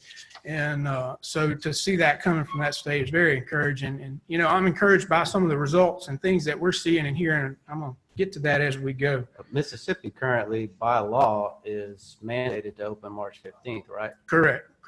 which is probably, I think a lot of their professionals would suggest that at this time, based on this data, probably not great for their turkey population. We don't have to talk for Mississippi. but Yeah, I wanted I'd be to get hesitant that to in speak there. too far on that, but I do communicate with Adam Butler pretty regular, and I don't want to speak on his opinion. Sure. But I would say just based on what they've done with their WMAs and South trying to move Carolina, seasons. South Carolina, and some of these other states that are part of CAP are all starting to. follow this. Arkansas was actually one of the first states to do it back in 2010. And they since kind of got on all the pressure to reverse that decision and move it back forward. But here recently, this next season coming up will be delayed even further Good for those again. guys. So it's something that's trending in the southeastern states because all the states are seeing the same declines in harvest and reproduction that we are.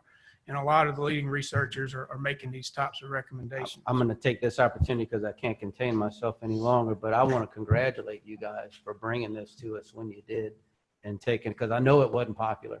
I heard a lot of flack at the time we made that decision, but interestingly enough, I'm hearing new feedback saying this might have been the smartest thing we've ever done.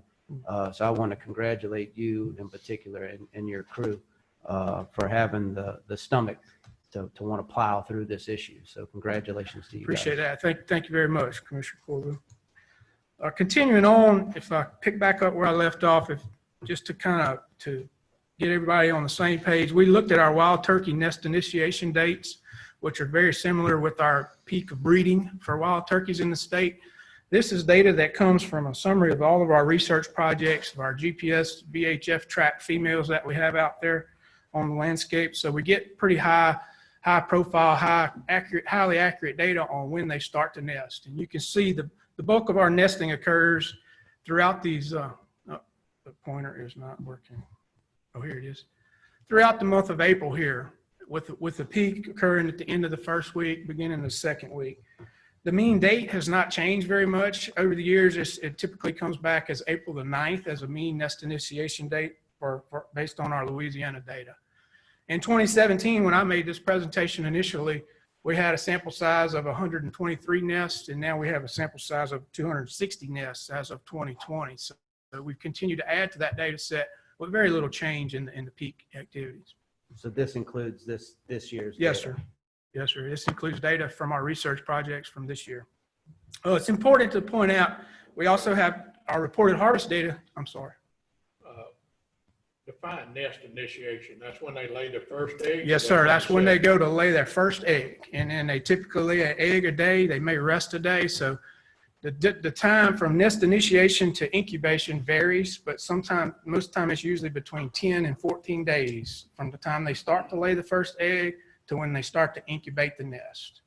So, we're talking about when they start to lay that first egg. We're assuming a breeding event has had to have occurred, and, that peak of that breeding event is closely correlated to when that hen starts to visit that site for the first time and lay those eggs. She's got to breed before that first egg is laid, and then she's got to breed, I assume, for 10 to 14 days after that. Yes, sir. There's a lot of variation in what individual hens do. A lot of them will be bred every day. Some of them skip days. Some of them skip longer periods. So individual variation, it spans the scope. But for the most part, that period is when their most active breeding occurs. So talk a little bit about harvest timing. We got a lot of information from our reported harvest that we get throughout the state tells us that the majority of our harvest occurs within the first week of the turkey season. As a matter of fact, it's 44%. So it's heavily weighted. Nearly half of your harvests occur in that 1 week of the season. So if you look along this nest initiation curve, it's very important when that first week occurs. You look at states that have an early March opening, they're getting in that second, third week of March. That's before any of our nesting has ever even started. So the further we back that up, the thought is the better it is for our turkeys. So by making our change, we've addressed that issue. We look at our harvest relative to the peak of breeding. This was prior to our season change in 2018. Approximately 63% of our harvest was occurring prior to the peak of breeding, and about 37% was occurring after the peak of breeding. Pretty significant in terms of what what those birds are doing throughout that breeding period. Because it's not just harvest we're interested in, it's the disturbance that comes along with harvest. You know, hunters are not always successful, but they're oftentimes, you know, they persevere. So it cause a lot of disturbance during that first week of the season, especially.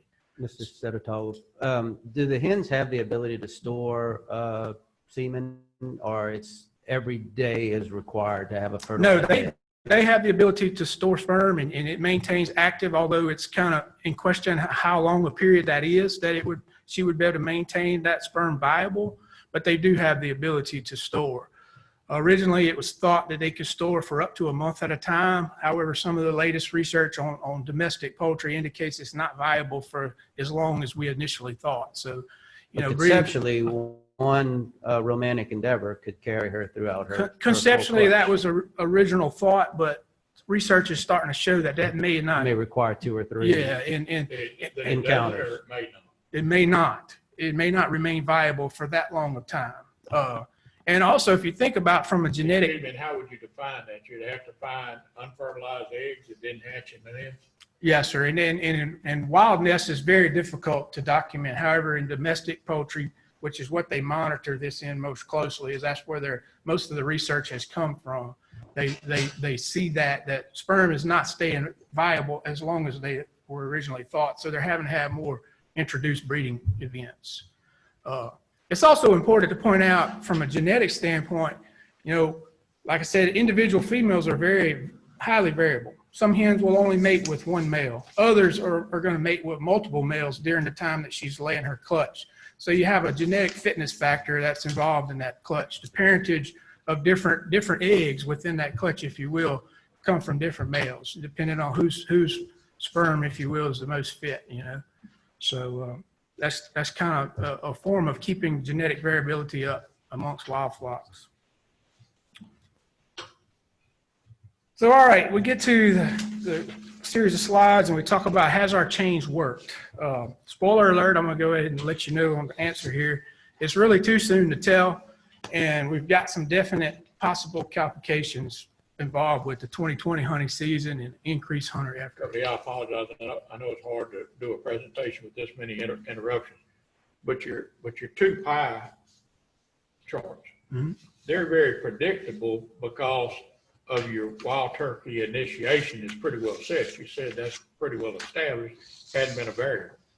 So when you move your seasons, then you could almost draw on these two when you changed your season. Absolutely, and that's all I'm showing there is that the season change, this is what the impact to the harvest relative to the peak of breeding is all that I'm illustrating there, is that by moving the season, we moved the majority of the harvest after the peak of breeding. So this graph depicts our estimated turkey harvest from 2005 to 2020. I used a lot of this information in my original presentation. The red trend line shows a declining trend in harvest over that period with some variability, you know, between years. If we look at the last 2 years specifically, from 2019 to 2020, we see a 33.3% increase in estimated harvest. And I said, this is coming from our mill survey that Larry mentioned it in his presentation, that sent out our big and small game harvest survey that sent out it to our hunters every year. We look at a graph of our estimated turkey hunters. I also had this slide in my original presentation. It shows a more subtle trend line. However, it's subtly increasing with some variability in it as well. You can look at the difference between the 2019 and 2020 seasons. You see a 39.8% increase in the estimated number of hunters. You know, obviously we feel like, you know, in a lot of states, there's a lot of discussion about what impact did the COVID-19 pandemic have on turkey seasons. Some states feel like they were impacted substantially, others not so much. You know, I'm kind of at the point where we really don't understand the full impacts of it, because I think we need additional years of monitoring to really see. You know, obviously we've had an increase in hunters, pretty substantial increase in hunters, probably mostly related to the pandemic. What's going to happen next year is what I'm most interested in. Had an increase in harvest, though I can't tell you that that's directly related to the increase of hunters. You know, not all turkey hunters are created equal. Skill levels vary a lot. So someone that's not familiar with it or just getting into it for the first time, as with any type of hunting, is not going to be nearly as successful as some experienced folks. So states that have a large influx of out-of-state hunters that are honing in on their seasons and saw those types of increases in hunters and harvests, they're probably having an impact, but we're not sure as to what's going on just yet in our state. Our other harvest impact is our reported harvest in the state. This bar graph kind of shows, this is every year those birds that are reported and validated via our tagging system. The red bars indicate what was reported prior to our season change.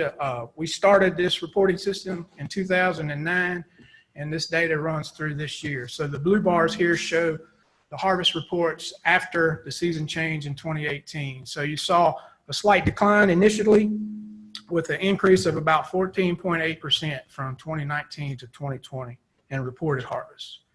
So we got our two harvest indexes both showing increases in harvest, but varying in intensity. So a little confused by that. We look a little closer at our wild turkey management regions throughout the state. These are not to be confused with our wild turkey hunting areas that we depict in our season pamphlet. These are areas that are delineated based on similar habitat types so that we can look at our population densities more closely on a finer scale than statewide.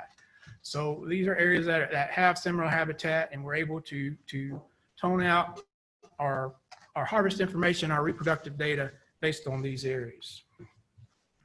This is the graph of our validated reported turkey harvest by management region. You can see that some management regions have an increasing trend in recent years. When you look at our southeast Loblolly region here in purple is probably the most blaring example of that. Western longleaf has also showed, to go up these last couple of years. Others do not. When you look at our North Mississippi Delta and our Chaffalay and Lower Miss region, pretty much flatline down there. These are our bottomland areas and have been subject to frequent flooding in recent years and are really struggling the most in terms of turkeys. In our last region, our Northwest region, kind of depicting a kind of uncertain trend, if you will, here in recent years. So, additional years, hopefully we'll see what's gonna go on with that reported harvest at that regional level. Look at some of our WMA data real quickly. What I've got here is some self-clearing permit data from all of our WMAs from 2015 to 2020. Not all of our WMAs, excuse me, all of our WMAs that we would classify as having an open turkey season or something similar.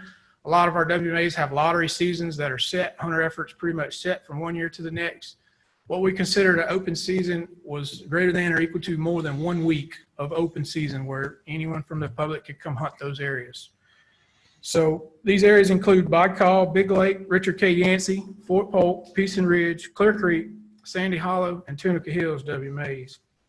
We saw a 115% increase in hunter effort from 2019 to 2020, on that group of WMAs, and a 23.2% increase in harvest during that same time period. So you could definitely, at first glance, say, man, this pandemic really impacted our public land. People were out there using it more frequently than they were in the past. But if we take a closer look at some of our most popular turkey hunting WMAs, Fort Polk and Peace and Ridge, these areas are pretty unique in the fact that they represent a large landscape, 180,000 acres in and around Kisatchie National Forest, and they're owned by the Department of Defense. They're subject to routine and very frequent closures throughout all of our hunting seasons, turkey season included. So the availability of property or areas out there for the public to hunt changes from week to week, day to day throughout the season on a typical year. So you expect hunter effort to really float around and fluctuate a lot, as well as harvest. So 2020 marked the first time that any of our staff could recall that both of these areas were open to the maximum amount for the entire hunting season. Kudos to the Department of Defense for doing that. Obviously, they didn't have any trainings going on, and they enabled that recreation to take place. However, it makes for a real nasty comparison and lumping this data in with our other WMA data, because we've seen some pretty extremely inflated hunter effort estimates. This is Fort Polk on the top. You can see from 2015 to 2016, probably a lot of the area was open in those years, as well as it was in 2020. And this is the harvest to the right of that. Peace and Ridge down here on the bottom, 2017, I know for a fact, all of the area was open for just about the entire season, as well as it was here in 2020. And you can see the response and harvest there. So if we look at that same total WMA graph we had before, and then we remove those WMAs that I just mentioned from it, we actually see a slight decrease in hunter effort of about 2.6%. And a decrease in harvest of about 20% when you take those WMAs out of our sample that we had. So really making a decision of what's driving and what's happening out there really confusing because of the amount of access people were granted this spring. Though I'm quite certain they were very appreciative of that, to have something to do. So I'm gonna shift gears a little bit and talk about what drives turkey populations. Can't put enough emphasis on, sorry. Before you go into reproduction, which is Chad's big topic, let me ask you, in trying to prepare for this, I had pulled your stuff that you had as far as your surveys and stuff. Why did your numbers change so much on your hunter effort and your You're talking about for our statewide data set? Yes, sir. Well, in going through this exercise and trying to update our graphs, we noticed a lot of fluctuation on our hunter survey data from one year to the next. And I've noticed that over the last couple of years. But I'm talking about 2020 data. 2020 data, and I'm going to get to that because the reasoning is coming up here shortly. What we noticed was we were misrepresenting our lifetime license holders in those samples. We were only including lifetime. Jeff Dugay, who's in the back of the room, is our research survey coordinator, conducts that survey.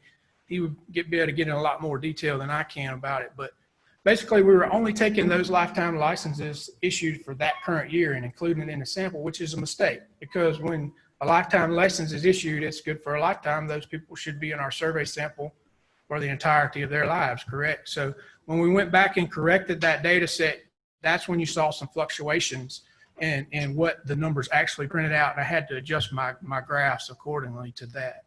Let me just suggest, anytime you adjust public data that's out there published, you ought to have a footnote or something explaining why you adjusted it, I would think. Yes, sir. I think Jonathan, with his deer stuff, he might have explained it in his Yes, sir. Yes, sir. own thing. I think they had the same adjustments, didn't they? Yes, sir. I can certainly go back and add that to the online stuff that I have that I've recently updated for 2020. And that would have been what affected your change in what you had published as far as your hunter efforts and your kill. Yes, sir. It actually had some effects dating all the way back to 2012 data on that. But that shouldn't have affected your harvest information from your surveys, huh? Yes, absolutely, because it's all based off of the number of hunters, the number of surveys that go out. So when the hunter numbers are off, it changes the harvest. The harvest per hunter is what drives the end number of birds we estimate that's harvested. So. Yeah, I thought it would have been on that would have just been on your survey sample. Right. In other words, 2,000 people respond, 2,000 say how many turkeys they killed. That would have given your No, sir. It's from what I understand, if I understand it correctly, it's extrapolated based off of that sample size. And Jeff would be a little more appropriate to expand on. Well, you had some pretty big variations, so maybe we ought to let him explain that. Okay.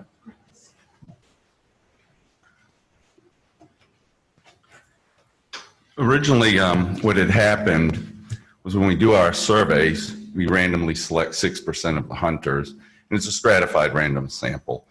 So we randomly select 6% from each hunting category. And what we do is we select 6% of the hunters for that year. So for example, 6% of the hunters that had a basic hunting license will get a survey. And the same thing with lifetime license holders. But when those numbers were pulled, instead of pulling all the lifetime license holders, they only pulled lifetime license holders that were purchased that year. So as a result, we were shy by in the neighborhood of 50,000 hunters. So we'll sample, just like you said, say if we sample 2,000 people, we look at the percentage that answered a certain way, and then we extrapolate based on the number of license holders. So we were shy in the neighborhood of 50,000 license holders. So when we redid the analyses, that's what caused the change. So it's extrapolation that makes your Correct. numbers change so Yes. dramatically. Yes. Okay. All right, thank you.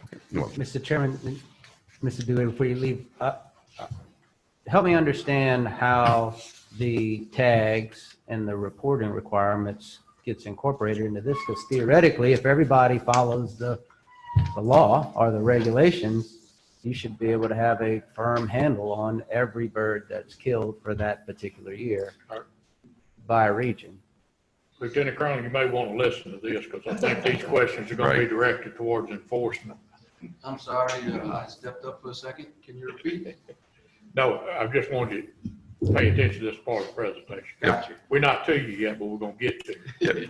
For the hunter harvest survey, we don't include the self-reporting data. Okay, we just include what people report when we send them the survey. A lot more people report harvesting turkeys on the survey than report with self-reporting data. Really? Yes. But Chad, Ed, your point is that it ought to be a complete universe, that everybody, if everybody's required to report, then that's Theoretically, where you. but I guess what I would almost like to see, if this data is hunter survey data, it'd be nice to see the two running side by side to see where that discrepancy is, because ultimately, that's all of our responsibility as hunters in this state is to follow. I mean, goodness, it is not complicated to tag a bird Mhm. and report it. I mean, you guys have made it about as easy as it can be. And you see this in the waterfowling world too, and I'm sure Mr. Reynolds can expand. Reporting a band is more than some cool piece of jewelry. It is all integral in how we manage all of these species, and it's incumbent upon all of us to follow the rules. You guys don't suggest rules, and we don't, approve rules just for the heck of it. There are legitimate reasons behind all of it, and if we want to keep doing what we like to do, we need to play our part. But I'd like to see those too, because perhaps some of the outdoor folks can get into that and then make it where folks start to understand. Right now, a lot of people think this is one more government overreach, tired of dealing with the government altogether. And look, I share a lot of that. But in this instance, there's a lot of sound scientific justification. And we've got to figure out a way to get that to the people who are using it so that they see the value behind it and play their role, because they have a role to play. I would argue that maybe they just don't understand how important that role really is in helping you guys do your jobs. Right. We do have those data. We have it for deer as well. And it's the same thing with deer. The reporting rate on deer is much lower than our harvest survey shows. I've got the actual averages in my head, and I do have a graph of that, Chad. I mean, Commissioner Corbett. But basically, if you look at it on average, our reported harvest is usually about 30% of what our estimated harvest is. So from that, you can assume a reporting rate of 30%. How accurate that is, I really can't tell you, because we are dealing with an estimated harvest survey. Whereas this is a reported harvest rate that comes in, the bar graph that I showed. So, it's still speculation at that point as to what the actual reporting rate is out there. And I guess, But we know we're not getting 100% of the turkeys reported in. and where I'm going with it is, we've got to somehow communicate to the people who are utilizing this resource and love this resource that they have a role to play. And I think if they understood that role, they'd be more inclined to play it. Particularly turkey hunters. We're a weird bunch. Look, I'm the first to admit it. I don't get much weirder than I am as it relates to turkeys, but knowing what I know from being exposed to you guys, that is a critical piece of information that helps you manage this population of birds that are frankly struggling in this state. And we need to figure out how to fix that. So I guess I think in utilizing some of the outdoor writers in this room and that are listening via call, they can help us inform those folks, and having that data exposed to them, I think, might be the catalyst to get it going. Yeah, I actually have it it's in my annual report and program overview that we put on our website every year, and I've just updated that for 2020. It's out now. I just updated. Give us a hard copy or email us a copy. I certainly can. It's on it's on our website under the turkey hunting tab, research and management. So, Just a link or something. right, yeah.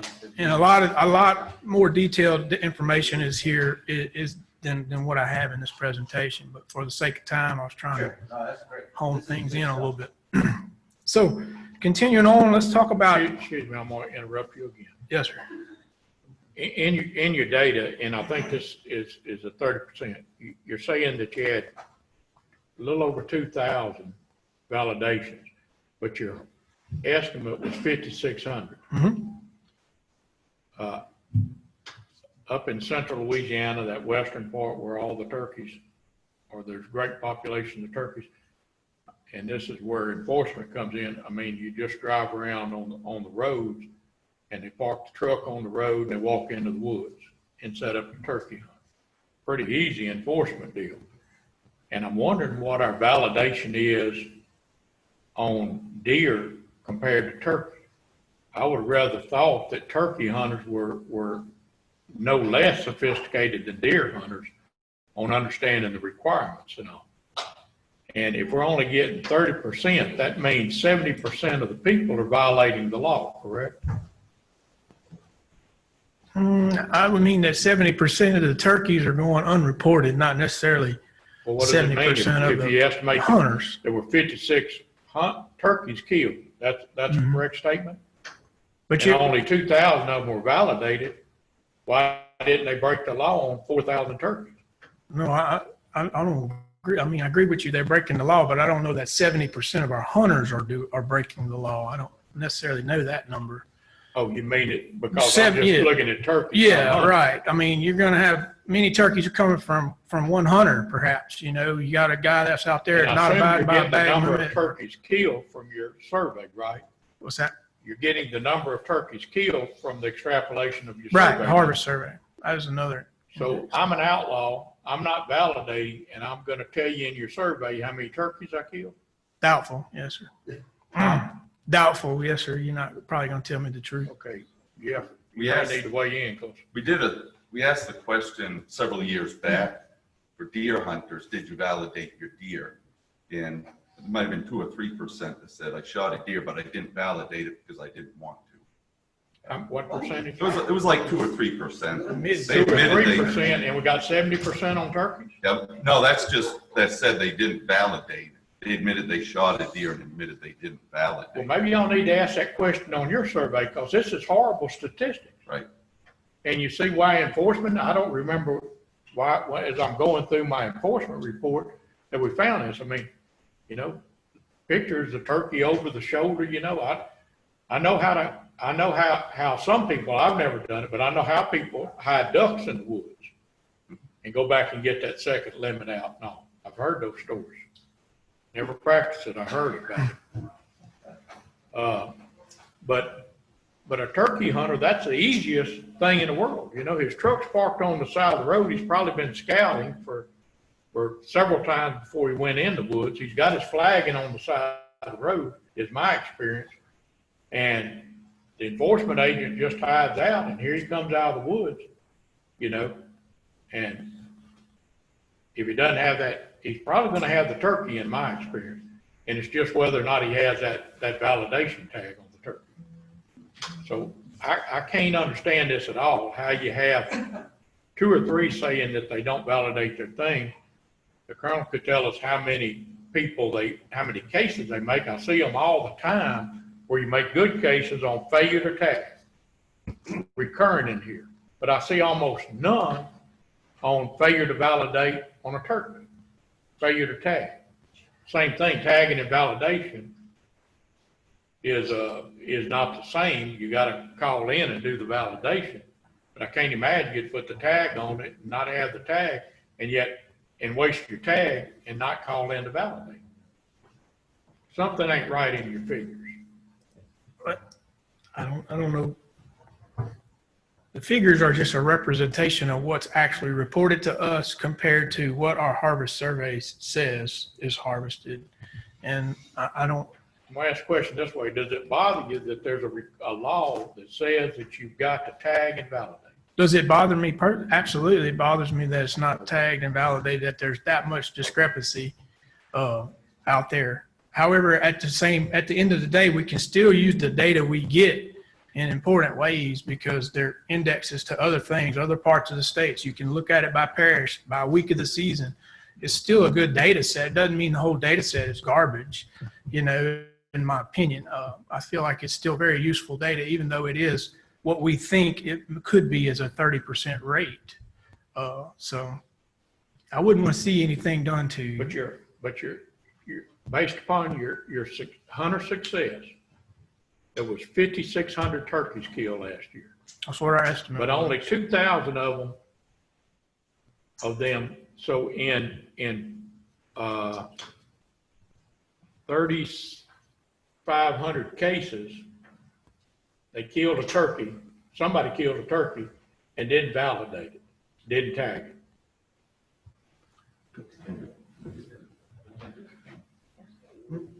One thing I should mention too that I failed to is, you know, this is an estimate that we have on our turkey numbers and there are confidence intervals. You know, so it's not exactly 5,600 turkeys. Sometimes those confidence intervals are pretty large depending on the sample size. 70%.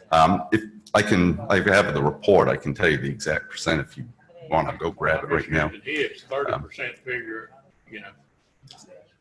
But I'm not doing the math. I got a calculator in the phone, but 2,000 reported, 2,000 validated, but yet you're telling us that by y'all's best scientific survey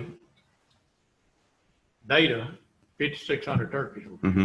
Right. So, you know, some of those turkeys, you know, obviously don't get reported. Mr. Meyer, do you have any idea how many, what this would show if I had the deer information in front of me? Would I know what my deer harvest showed compared to my tagging, my validation information? Yes. Yeah, we do the same thing for deer. So we have a deer estimate, and then Jonathan, the deer study leader, he also, you know, gets reported Here's tags. the man to answer my question. What would I be looking at? Would I be looking at 30% validation on deer compared to the harvest? I don't know. It's a big gap. It may very well be that, but I can't say for sure. Get it to us and let's see if it is. Sure, we can get you that. Just doesn't make any sense that you got validation. It's as simple as Mr. Corville indicated. Right. And for whatever reason, they wouldn't do it. I don't believe we've got 70% of the people are wanting to save their tag and take a chance on getting caught by failing to tag and validate. Because they do make some cases on deer. I don't see cases on turkey. All right, thank you. All right, moving ahead, shifting gears a little bit to talk a little bit about what drives turkey populations. Reproduction is the key, you know, as with all other ground nesting birds. You know, we're looking for hatch nests that lead to young colts and lead to recruitment in the population overall, as it slide depicts there. Numerous factors influence this process in a relatively short amount of time. It's important to understand that there's a lot of things working against wild turkeys out there in nature and out there on the landscape, as with any ground nesting bird. These are some of those factors. Some of them are environmental, precipitation, and average temperatures play a role. Habitat quality, nesting, brood rearing, and wintering habitat. Season timing and harvest, which I've kind of touched on a little bit already. And then predation. So of these, some of which we have a little bit of control over: habitat quality, season timing, harvest, and others we do not have any control over, such as the environmental factors. This slide is depicting some rainfall data from the National Oceanic and Atmospheric Administration. This is for our Atchafalaya and South Mississippi Delta region. The bars there in blue represent rainfall totals in the month of May, and gray represent the month of June. It's important to look at this 100% line right here. That is what would be considered normal rainfall for those months and those years depicted. So based on this graph, for the most part, above average rainfall in May and June for 5 of 7 years depicted there from 2012 to 2018. That's pretty significant, and it makes it difficult for turkeys to reproduce successfully in these bottomland hardwood areas during these wet periods. These effects are magnified when they occur in consecutive years, like you see depicted on this graph. So we're looking at above average rainfall in the month of May for 5 years in a row in this region, as best we can tell from their data set. So very, very difficult for a hen to reproduce successfully throughout these conditions. Even if she were to have some nest success, those poults would likely succumb to hypothermia because of a rain event or something like that. So when you see above average rainfall, not good for turkeys, especially in the months of May and June. Mr. Chairman. Thank you, Mr. Sedetol. I've always wondered, and I've shared this a couple of times, but have you guys or would you guys consider, in that region, particularly in the lower Atchafalaya area, we have a deer closure threshold. I've actually had some of my friends that hunt in that region that have even suggested a similar river elevation stage where we start looking at trying to protect some of those birds. I know it's gobblers, we don't harvest hens, and single gobbler can service multiple hens, but I guess I was curious if you guys would even consider evaluating that option, particularly if a lot of the hunters in that region that really care about turkeys wouldn't object to something like that. And it's just a suggestion. I don't need an answer, but I've heard that now from quite a few folks that hunt there. There's no question. I used to hunt in that region that the turkey population has been getting it handed to them in the shorts, as your data suggests. It'd just be something to consider, because at some point those birds got to go somewhere. Yes, particularly for these durations of floods that the river's experiencing. I'd just like for you guys to consider it in the future and perhaps establish a closure threshold from a river elevation while it's occurring during the season. Yes, sir. All right, moving on, we'll talk about habitat a little bit. That was a request that was made to kind of highlight some of what we consider to be relatively good turkey habitat.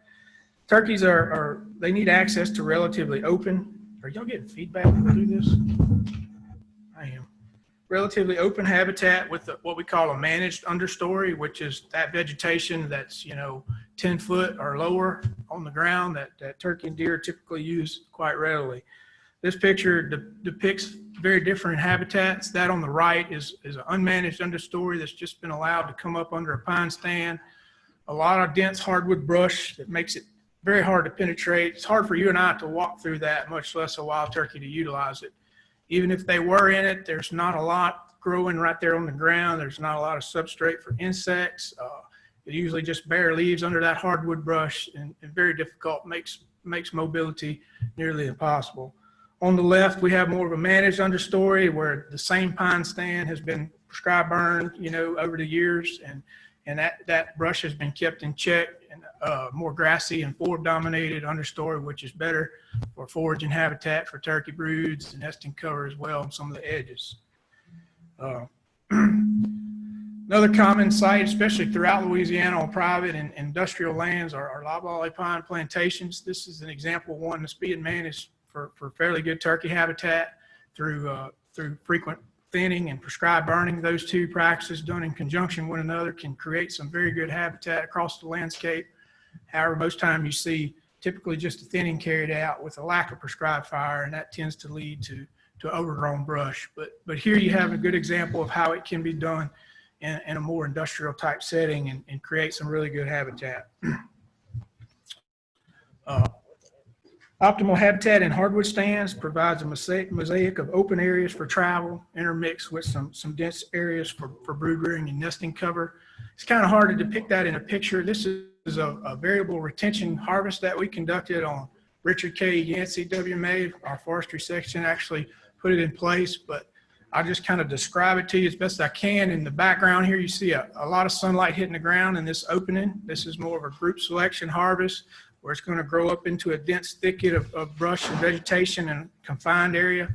Pretty good nesting cover. Here in the foreground, you see this is on the edge of a light thinned area looking into an unthinned area right here, which is more open on the ground. Birds can use that to travel from one place to the next, and it really provides optimal habitat. Most landowners tend to manage from one extreme to the other. Some are standoffish about their hardwood stands and let them grow to where they completely close canopy and open understory, which provide a little benefit for turkeys or wildlife. Or they either manage to the other extreme to where they cut them heavily. The entire tract is a cut over and a dense stand of underbrush and very hard for a turkey to access and travel through. So turkeys like in hardwood stands something in the middle, using a combination of those factors through our silvicultural treatments to manage those forests. Talk real quickly on nest predators. A lot of different predators for turkeys throughout the stages of their life cycle. Adult birds, you're typically thinking owls, bobcats, coyotes, and humans are probably predominantly the most prevalent predators. For young poults, you can add hawks to that list. A lot of small hawks will chase poults and have pretty significant impact. But what I want to discuss today is nest predators, and working through my colleagues at LSU who are out there on the ground collecting a lot of our research data and looking at a lot of failed nests, a lot of successful nests. And I got them to put together a slide for me, order report. It's kind of fresh off the press, if you will. Snakes are listed here as number one. Those are typically going to be rat snakes, although it's very hard to document exactly what species of snake consumes a turkey nest unless you catch them in the act. It's hard to tell from this photo, but you got a rat snake curled up right here consuming turkey eggs. Typically what we find is through our GPS data, we had a nest location for a turkey indicated. We go visit that location once she's left it or abandoned it. We find a nest bowl, but we can't find any evidence of eggs whatsoever. We know that she's been coming there for sometimes weeks upon end, and there's no eggshells, nothing where a predator scavenged eggs or carried eggs off just a short distance to eat them. Just very little evidence of anything. That's typically accredited to a snake that consumes either all the eggs in one setting or a couple of different settings, comes back to the nest. The next set of predators I'm going to talk about, nest predators I'm going to talk about, that for the most part, a female can be pretty successful in defending against some of these. So these predation events typically occur after the female has been predated, especially from some of the smaller mammals like possums, raccoons, and skunks. Hens can be pretty, as anybody who's ever walked upon a killdeer's nest in a parking lot, you can see that there's a defense mechanism there that's usually pretty effective. Hens deploy that. They'll also defend their nest to some extent. Now, they're not going to typically sit there and at the misfortune of their death, but they're going to put out some effort. So these secondary or opportunistic predators come in like raccoons and possums and skunks, smaller mammals. They typically can ward them off for a little bit, but sooner or later they may catch that hen away from the nest on a recess and be able to predate it through that method. But you have raccoons, fox, possum, coyote, bobcat, feral hogs. Feral hogs are something that's being talked about more on the landscape as they become more dominant feature out there. What impact do they have on nesting turkeys? For the most part, researchers agree that they are lumped into that opportunistic category where if they find a turkey nest, they're definitely going to eat it. However, they don't wake up, break the huddle, and go actively searching for turkey nests. That accurately describes nearly all of these species up here. When they're in close proximity to a nesting hen and they happen upon that nest, they're going to consume it, but they don't go actively looking for it. We had a study on Sherburne Wildlife Management Area by Dr. Chamberlain done on raccoons that clearly indicated that their search patterns were very much different from where nesting hens typically were. When they happened upon one, they would consume the nest and so forth and so on. A couple other predators that don't typically come to mind, at least for a lot of folks, are crows, ravens in other parts of the nation, and other covids, jays, and things like that. Birds, squirrels, they've documented white-tailed deer even eating turkey eggs, so It's important to point out that there's many things out there to eat turkeys at various stages of their life cycle. You know, it's no different than quail or any grouse or any other ground nesting bird for that matter. So control of all of these species is not possible or feasible at a large scale. You know, people talk about predator control and what we need to do, and yeah, that can be implemented on individual properties with some success, but across the state for statewide turkey populations, it's really not feasible because a lot of these species on this list are protected and you can't control by law. So what our best option is to mitigate by improving our quality of our habitat, increasing the amount of usable space available for wild turkeys, and modifying season structures to increase the number of nests occurring each year, which is, you know, the step we've taken here in Louisiana and back in 2017. Next slide just details and points out some of the literature relative to predation. I'm not going to go over every one of these papers. The paper on raccoons is listed in here. Some of this is older, some of it is brand new. The two on the bottom is in relation to feral hogs. Not going to go into too much detail, but if you folks have any questions or specific questions about any of that, I encourage you to get with me and we can discuss later on. So I was asked to just give a brief update on some of our current research that we have. We've got an ongoing study on nesting ecology and habitat selection of female movements during the reproductive process. This started with LSU in 2015 in the western part of our state and is currently still running. We also have recently expanded to include a study site in the southeast part of Louisiana, Tangipahoa, St. Helena, and Washington parishes. In the western part of our state, we're primarily working on public land, large acreage, contiguous forest. In the southeast part of our state, we're primarily on private land, smaller properties, more fragmentation.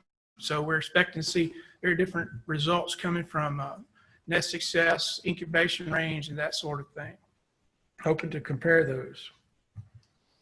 So basically we start with tagging and tracking birds. This is some of our staff over at Peace and Ridge WMA, and an LSU student in the foreground feeding a female here with the GPS transmitter.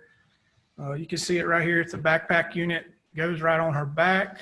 That emits a VHF signal in conjunction with takes GPS data, however we program it to. Basically, we program it to take a couple of points a day up until the reproductive period, which is, 1st of March, when it'll ramp up and take a point every hour. So basically, we get a lot of data from each unit, and it's a mountain of data for these students to go through, but it's very fine scale. We could tell exactly what birds are doing, relative to each hour of the day. Our students are then able to track into that signal and download that GPS data from the unit without actually disturbing the hen. They typically have to get about 200 yards from that bird to be able to do that. So we can do it without disturbing that nesting process, or in some cases we put these on males. We've set aside a subset of transmitters for this year to use for males and VHF transmitters to get harvest rate estimates as part of our project. This is the type of raw data we get, and this is just simply some nest locations that were teased out of a larger data set. You see a cluster of points here in blue, cluster of points in red, with some points going out, leading out from that. That represents nest recesses from that incubating hen. She's on the ground for a 30-day period, we hope, at least, where she's got to move and forage and defecate and things like that. And that's what the smaller dots represent. We're, in addition to our nest initiation data that we use to make our season structure change, we're very interested in incubation ranges of females, brood ranges of females that have successful nests. Where are they taking their bolts? Where are they recessing to during this incubation process? So we synthesize our students at LSU who are way, way more advanced in statistical analysis and models than I am, synthesize the data down to some polygons, and that's what will be represented here on these next couple slides. The yellow star is the actual nest that was located, and the red line depicts her incubation range. This is where she spent a month of her life when she hatched that nest, successfully hatched that nest. So incubation range represented here is about 4 acres on Kisatchie National Forest. And then you can see the land cover that was within that 4 acres. They're taking a lot of other metrics out there on the ground. It's a lot of data to go through in a short amount of time. It's really all this information that we're collecting can be multiple presentations on their own about the different phases of it. So I just wanted to hit some of the highlights of it today for you guys. This is another incubation range. It's much larger, 18.3 acres for nesting a successful female on Peace and Ridge. You got the land cover depicted here as well. Females spend 1/12 of each year on the ground in these areas. So the thought is that whatever is in them, whether habitat, predators, or whatever it be, leads to nest success, failure, and perhaps death of the female. So we feel like these ranges are very important and probably the most important component of a female wild turkey's range throughout the year. Well, and we're hoping to be able to get enough of a sample size, which we have a pretty significant sample size. You're looking for successful nests, unsuccessful nests, and comparing the two through various models and different things, and trying to find something that pops out as being key to having an influence on successful nest attempts. So with that in mind, this is just our nest success for the life of our project in that area. You see a lot of variability here. A low of 2% nest success noted on Peace and Ridge Wildlife Management Area in 2016. That 2016 and 17 were some of the wettest years over there in the western part of our state. We attribute a lot of that to simply rainfall, losing those nests. Some of it could be questionable habitat. A lot of that country was newly acquired industry land on Peace and Ridge, and was it subject to recent management activities? So in a not so good condition, although they've changed a lot of that, the Army has throughout these most recent years. All the way up to a high of 46% nest success in Southeast Louisiana in 2020. That's really good. I mean, it pops off the charts when you look at the averages across other studies. So we're hopeful that all of this leads to some, and even higher nest success, 20% in Kisatchie and Fort Polk this past year. So we're hopeful that all of this leads to a good hatch for 2020 here, and we're currently monitoring that now. We're just entered the period to which our poult survey is run from July 1st to the end of August, which our staff and volunteers are collecting this data as they see hens and poults and getting it back to us so we can estimate how good or bad our hatch was, look at recruitment from there.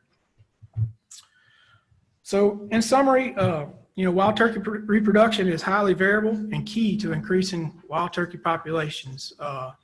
There's probably never been a more truer statement. It's all about putting as many nests out there as possible, hoping that they'll be as successful as they can be, and recruiting birds into the population.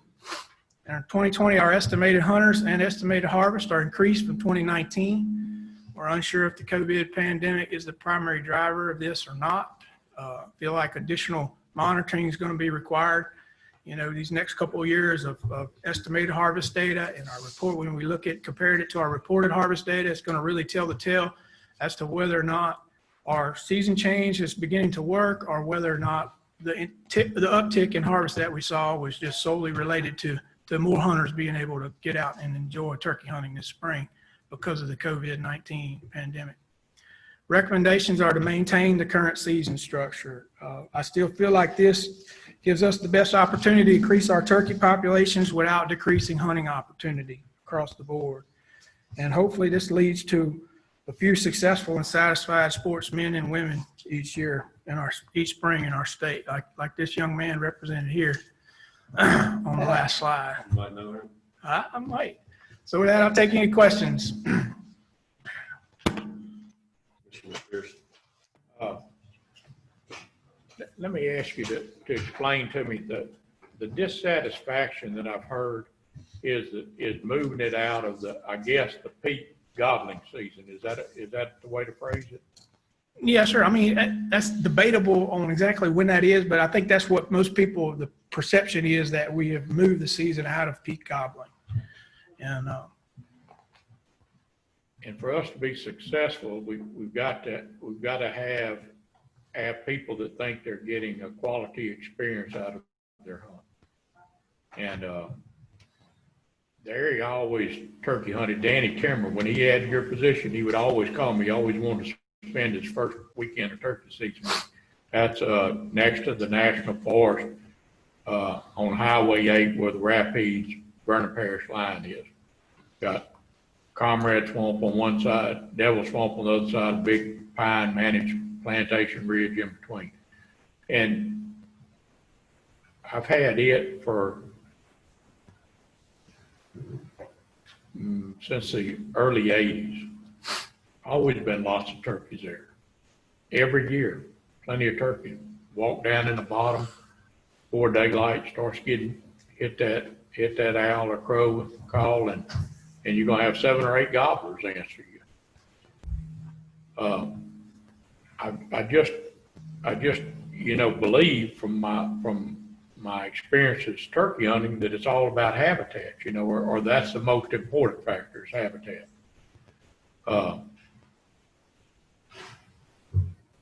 What disturbs me is the complaints that, yes, we're allowed to go hunting, but we don't have the experience that we want, and that's to go out there and be able to hear a turkey gobble and get him to respond to the call, get him to come to the call. And I didn't see anything before the meeting or looking through your information that you presented today that really shows that there's a reason to try to protect gobblers. Or if we were trying to protect gobblers, why we wouldn't try to protect jakes, and let them shoot the other bird with the small number that they can shoot. But we don't know how many they're shooting with the validation figures that we've got, but, and what you answered Commissioner Corbell's questions and mine, about the breeding. I always thought that a buck was going to breed every doe he could see. And that's what I see with the turkeys, I've had numerous decoys torn up, where they don't want that other gobbler around. Correct. You speaking of towards, if I may, towards the dominance issue and what you see typically, and that's really what we're most concerned about. Originally, like I said, turkey research has evolved just like any other science as we've been able to learn more and more based on our abilities and technology. The original thought was, gobblers are pretty much expendable. You shoot one and the other one's going to be right in there to take its place. And what we're seeing here more recently, though, is that's typically not the case, especially in lower population densities. The property that you described where you're hearing 7 or 8 gobble in the morning, it's not a low population density. A low population density would be where you hear 1 or 2 gobble in the morning. So it's very critical when those 1 or 2 get harvested relative to the breeding period, if those are the only 1 or 2 that are there. So, What empirical data do you have to support that thought? Do we have studies in Louisiana that shows that we had a nest that 4 of the 12 eggs didn't hatch? We have definitely fertility indexes on the nest that we have been able to track. I don't have that synthesized as part of a study, but they're really and truly what you're, the smoking gun, if you will, is very hard to put your finger on, would be to study an unhunted population versus a hunted population of wild turkeys. And it just simply does not exist in the Southeast. The closest thing we got to it is a property in South Carolina, a recovering nuclear site that supposedly is no hunting on, but you put automated recorders out there and hear gunshots all spring. So what I'm getting at is the specific data or the studies that you're interested in are not there yet. We don't have that capability to be able to track an individual gobbler, how many hens he breeds and what happens to him when we take him out of the population. All we can do is look at other species that are similar to wild turkeys, other ground nesting birds that are more territorial than we once thought turkeys were, but we're kind of shifting opinions on that. Or maybe turkeys are more of a lekking species I don't want to take up time. We're past lunchtime now, but your LSU students are out there checking nests, right? Mm-hmm. Approximately how many nests do they have the availability to check? We've got data from our studies on 260 nests. Okay, yeah, that was for you gave us earlier. So out of that, they're going back after the nest to check to see Yes, sir. the success for that nesting. Mhm. You have that data. Mhm. And it would show that in some areas where you had a relatively low population compared to your high populations, that there was infertility in the nest. I don't know that we would have that variability represented in our study in It the would be population. a good Yeah, sampling, because you mean? we're working in the western part of our state, which is one of our highest dense population of turkeys. And now we're just starting in the southeastern So part you of our would have state. very little information. We would have very little information relative to population density. So this is all just what we think might be the case, is the reason why we want to allow these gobblers to survive until after the nesting is underway. It's what I believe in, and what a lot of the top researchers are now presenting on and publicizing out there is what needs to happen. Well, if that's the case, then we push this framework back statewide, right? Mhm. Why would we not have zones and not allow them Because to have the higher quality hunt during the gobbling activity, to be able to do it in those areas? Well, because in the past, and in what happens with my general knowledge of turkey hunters over recent years, is turkey hunters are unlike waterfowl hunters. They are going to travel to different zones and take advantages of different opening dates.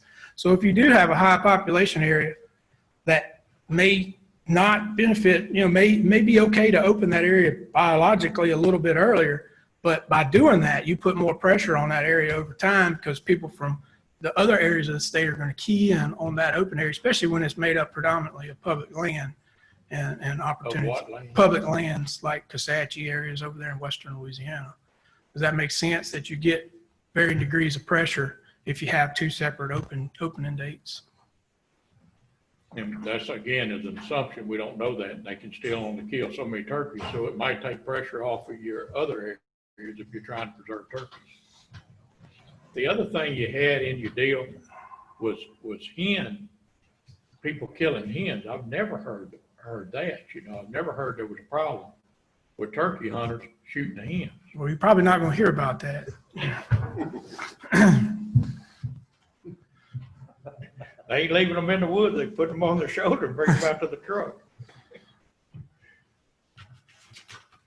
But there again, that's an assumption. You have nothing to base it on. Oh, no, there's any appreciable amount. There's a lot of turkeys being. I don't have any Louisiana data, and I'm not going to stand up here and tell you it's a big problem in Louisiana.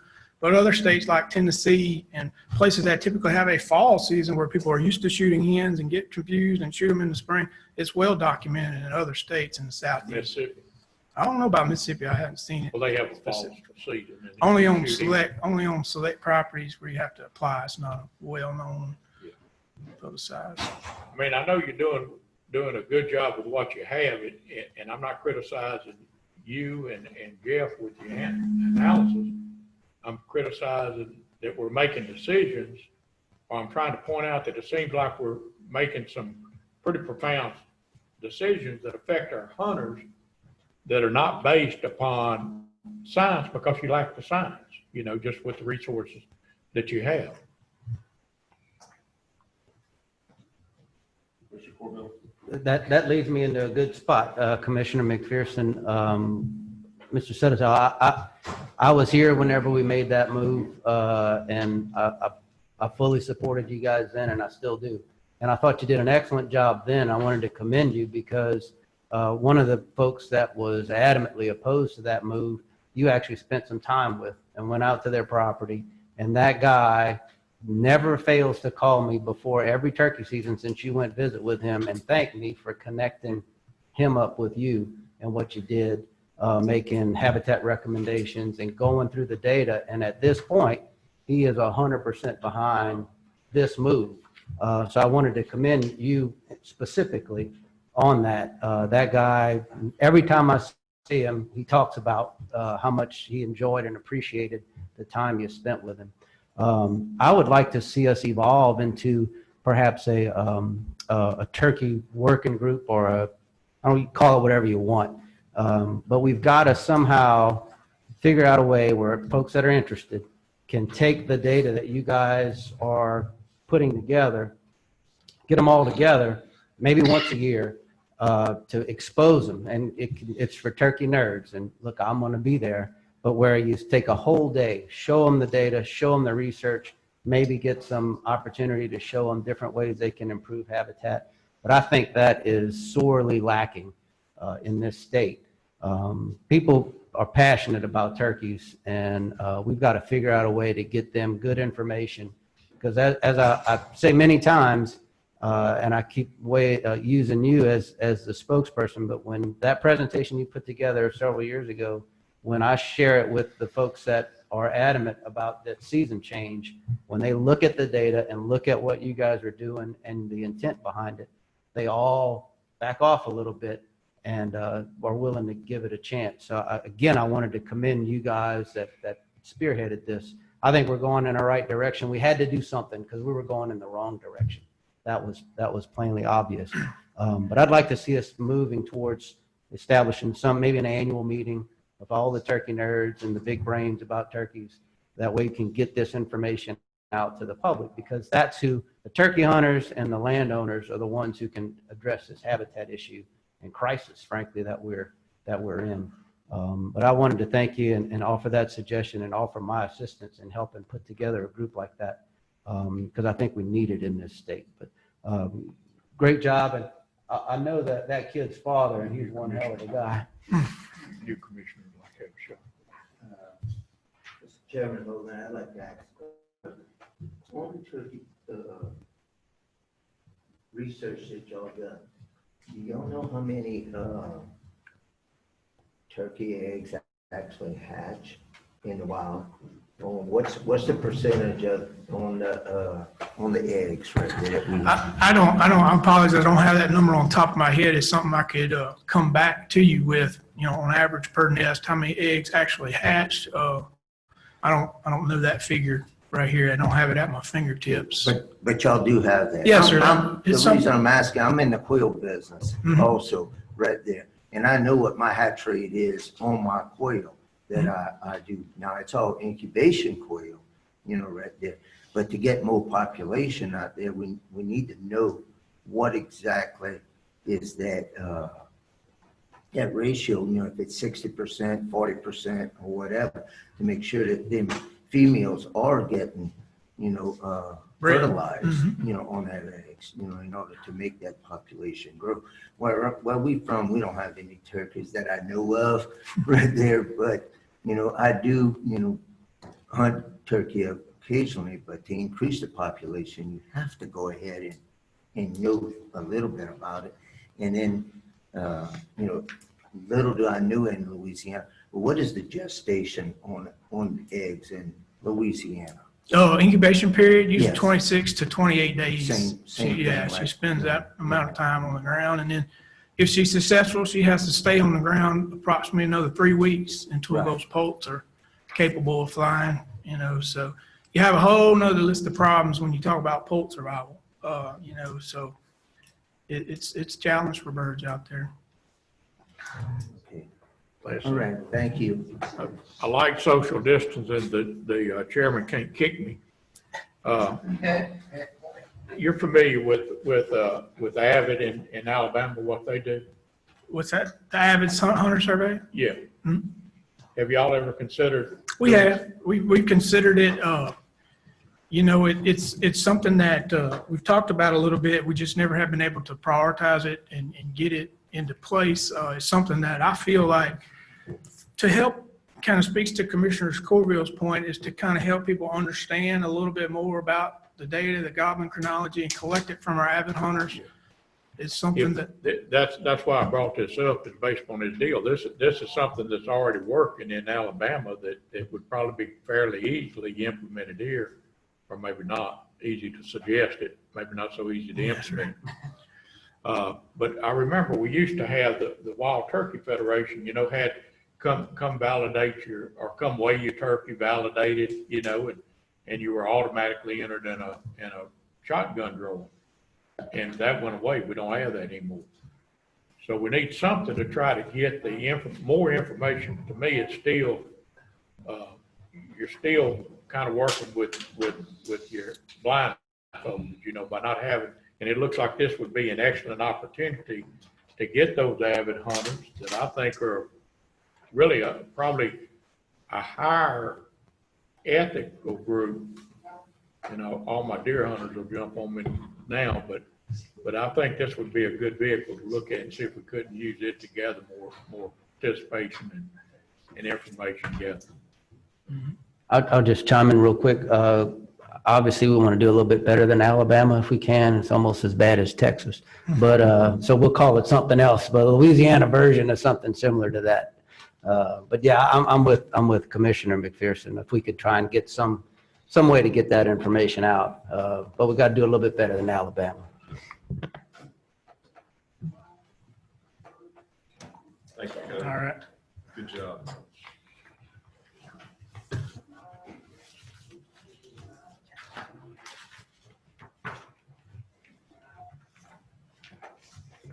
Mr. Adrians, a red snapper report.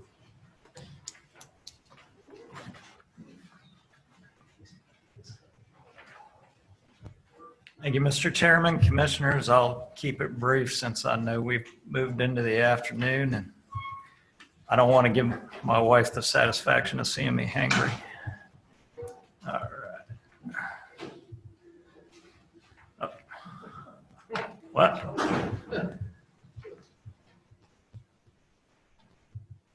There we go. All right. So here's where we are right now. And I did put some projection lines on here finally, although you know how I feel about those.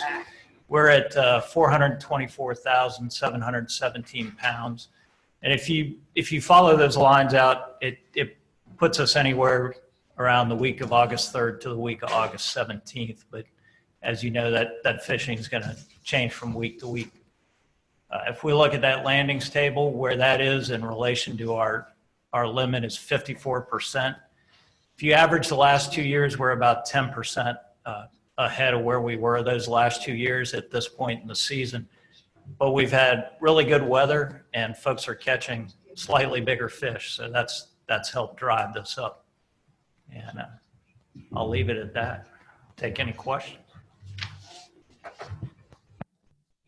All I'll say is thank God we're not still linked with Alabama, but thanks for what you guys do, Mr. Adrian's outstanding work.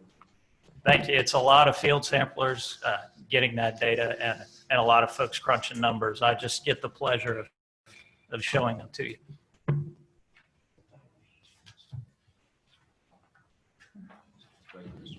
Thank you. Gulf Council meeting update. Thank you, Chris. Well, good afternoon, Mr. Chairman and Commissioners, and congratulations and welcome to Mr. Blanchard.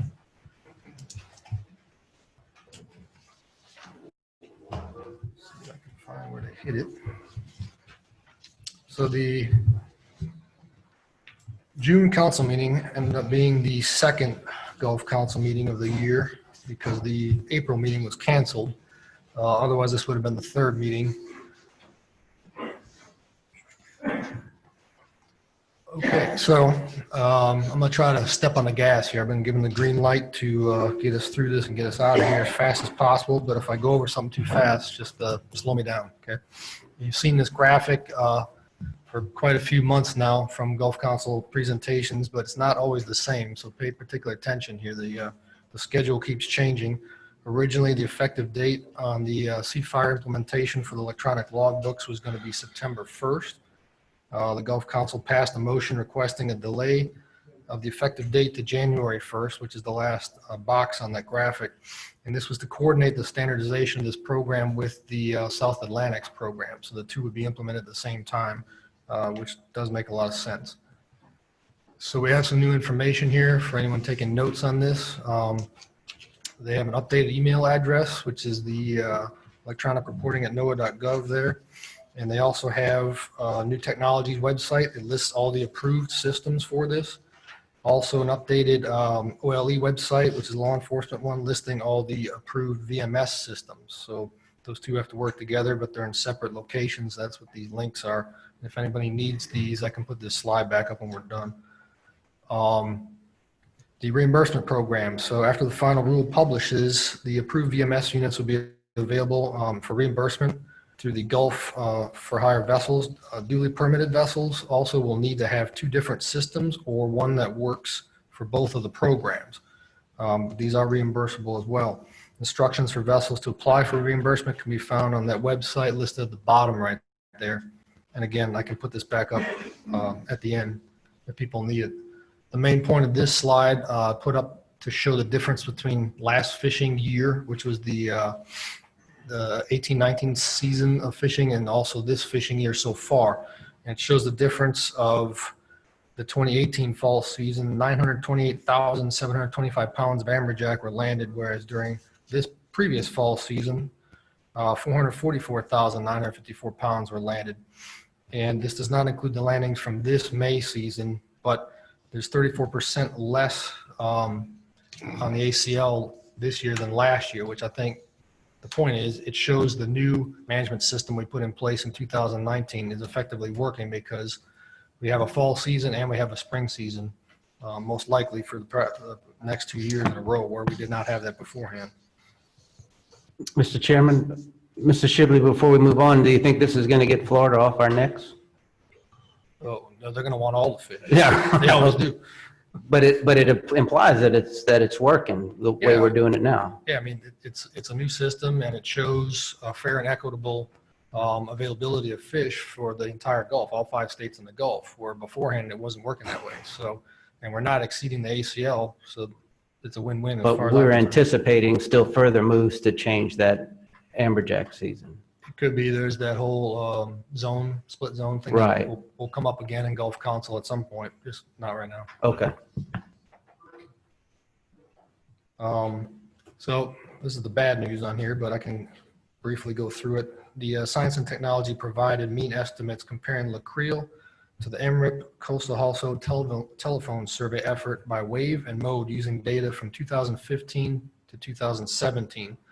A ratio is calculated for each state to convert between that state's data to MRIP FES, which is a Fishing Effort Survey, and ultimately back to MRIP Coastal Household Telephone Survey data currency for the purpose of quota monitoring.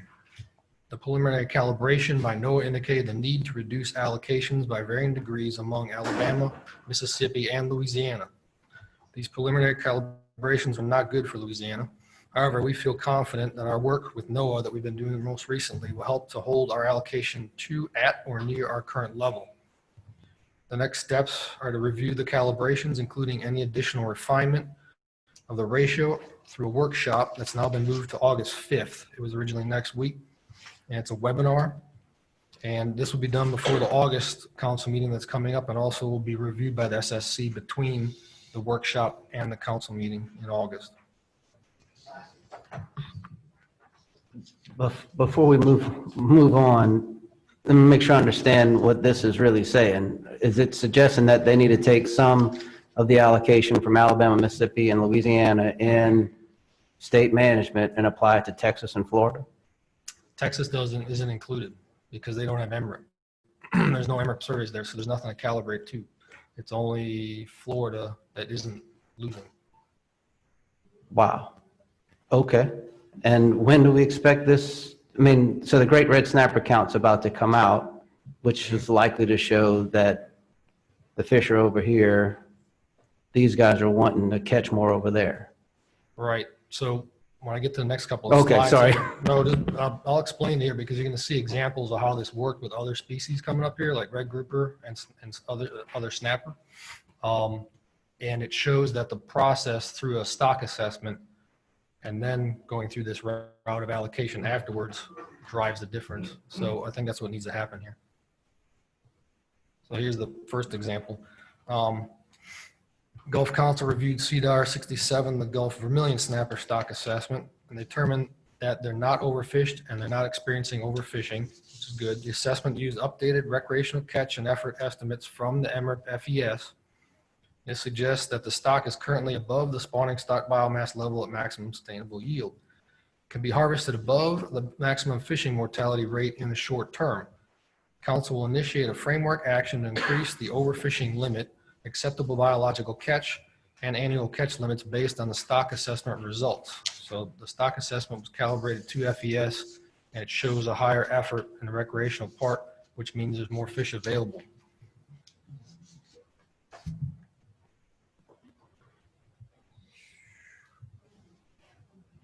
I missed one here. Yeah, okay, so here's the red grouper stock assessment. A similar result happened here with this as well. So Refish Amendment 53 was considered for modifying red grouper commercial and recreational sector allocations and catch limits based on the results of that stock assessment. The assessment used the new MRIP fishing effort survey landings and effort estimates, which increased the estimates of recreational harvest. Each alternative is predicted to result in a recreational closure prior to the end of the year. The council will hold hearings later this year to gather feedback on this amendment and request that the Refish AP provide recommendation before taking final action. So in this example, fish were reallocated because of the stock assessment from the commercial sector to the recreational sector. I didn't put the specifics up there, but it went from about 47 and 63 to almost a flip-flop as the end result of this. And that's kind of the controversial part. So a few other items to note. I'm getting near the end here. The modification of lane snapper ACL was also on the agenda based on the stock assessment and the FES survey data. This was moved to the August council meeting because they basically ran out of time at the webinar. Council heard presentations on the development of electronic logbook program for the commercial fishing vessels, just like the recreational. And the goal is to improve the accuracy and timeliness of data reported by the commercial reef fishermen.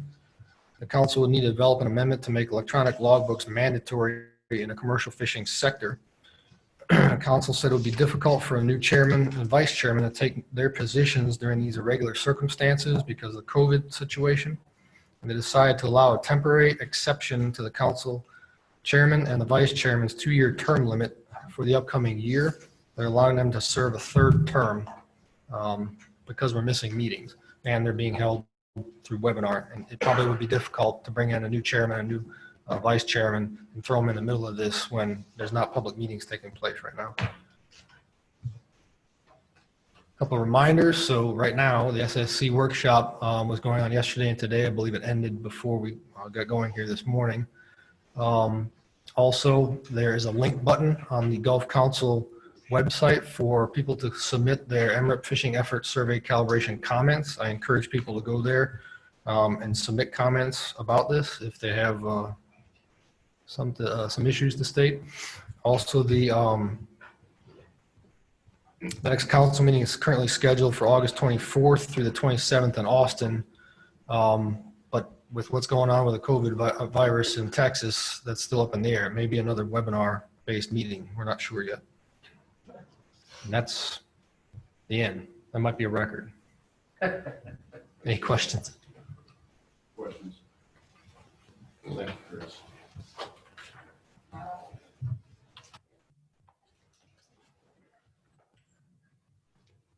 Okay, set a meeting place and time for the August 6th. Mr. Chairman, Yes, I'd recommend that the next meeting be held here in Baton Rouge.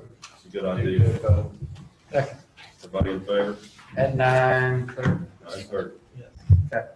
Good idea. Thank you. Public comment. Mary Rogers. Wait, Mr. Chairman, I think y'all just set the location for the August 6th. I think previously y'all had discussed holding that in New Orleans. I believe the motion by Commissioner Sunseri was to hold the August meeting Yes. here in Baton Rouge. At 9:30. Yes. You also And now need we to gotta pick do a September. date for November. November. Set a date for November. The 5th of November, Thursday. And my suggestion would be, given the uncertainty of the times we're in, that we leave the location and venue up to the chairman and the secretary to be decided, depending on what happens. We're under no obligation to set locations, the dates, and then we can do that by public notice when the meeting's held. All in favor? So moved. All right, second. Thank y'all. Yes, Barry. Mr. Monaset, commission members, thank you for allowing me to speak. I have two quick things. I know everybody wants to get some to dinner. I would like to see us get back on board with the ride-along testing protocol that we had started. Peyton had asked us to back down with the coronavirus in May. I would like to see in August if we could get back that program back going. through Mr. Monizet and you guys. Like thumbs up. Excuse me? We have a thumbs up. Second thing- What's changed that would allow that? Second thing, I don't know if you guys know, we just finished, the Wildlife and Fisheries, and a few fishermen have just finished a bycatch study in the state of Louisiana. 0 turtles caught. I would like to know if the shrimping industry will be able to get some results from this test, and you guys get results from that study.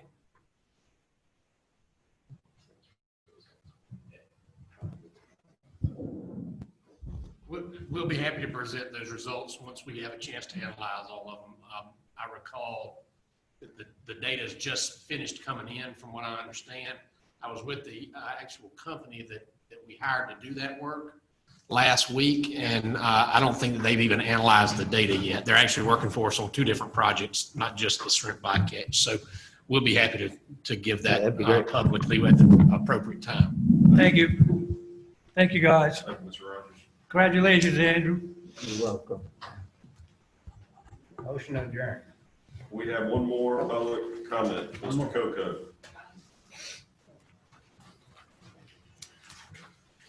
I'm gonna cut it short. On the HIP certification, we had people complaining they couldn't get HIP certified online. They go to it and they couldn't figure out how to open it. So I got with Larry yesterday and this morning we talked it over. He gave me a printout.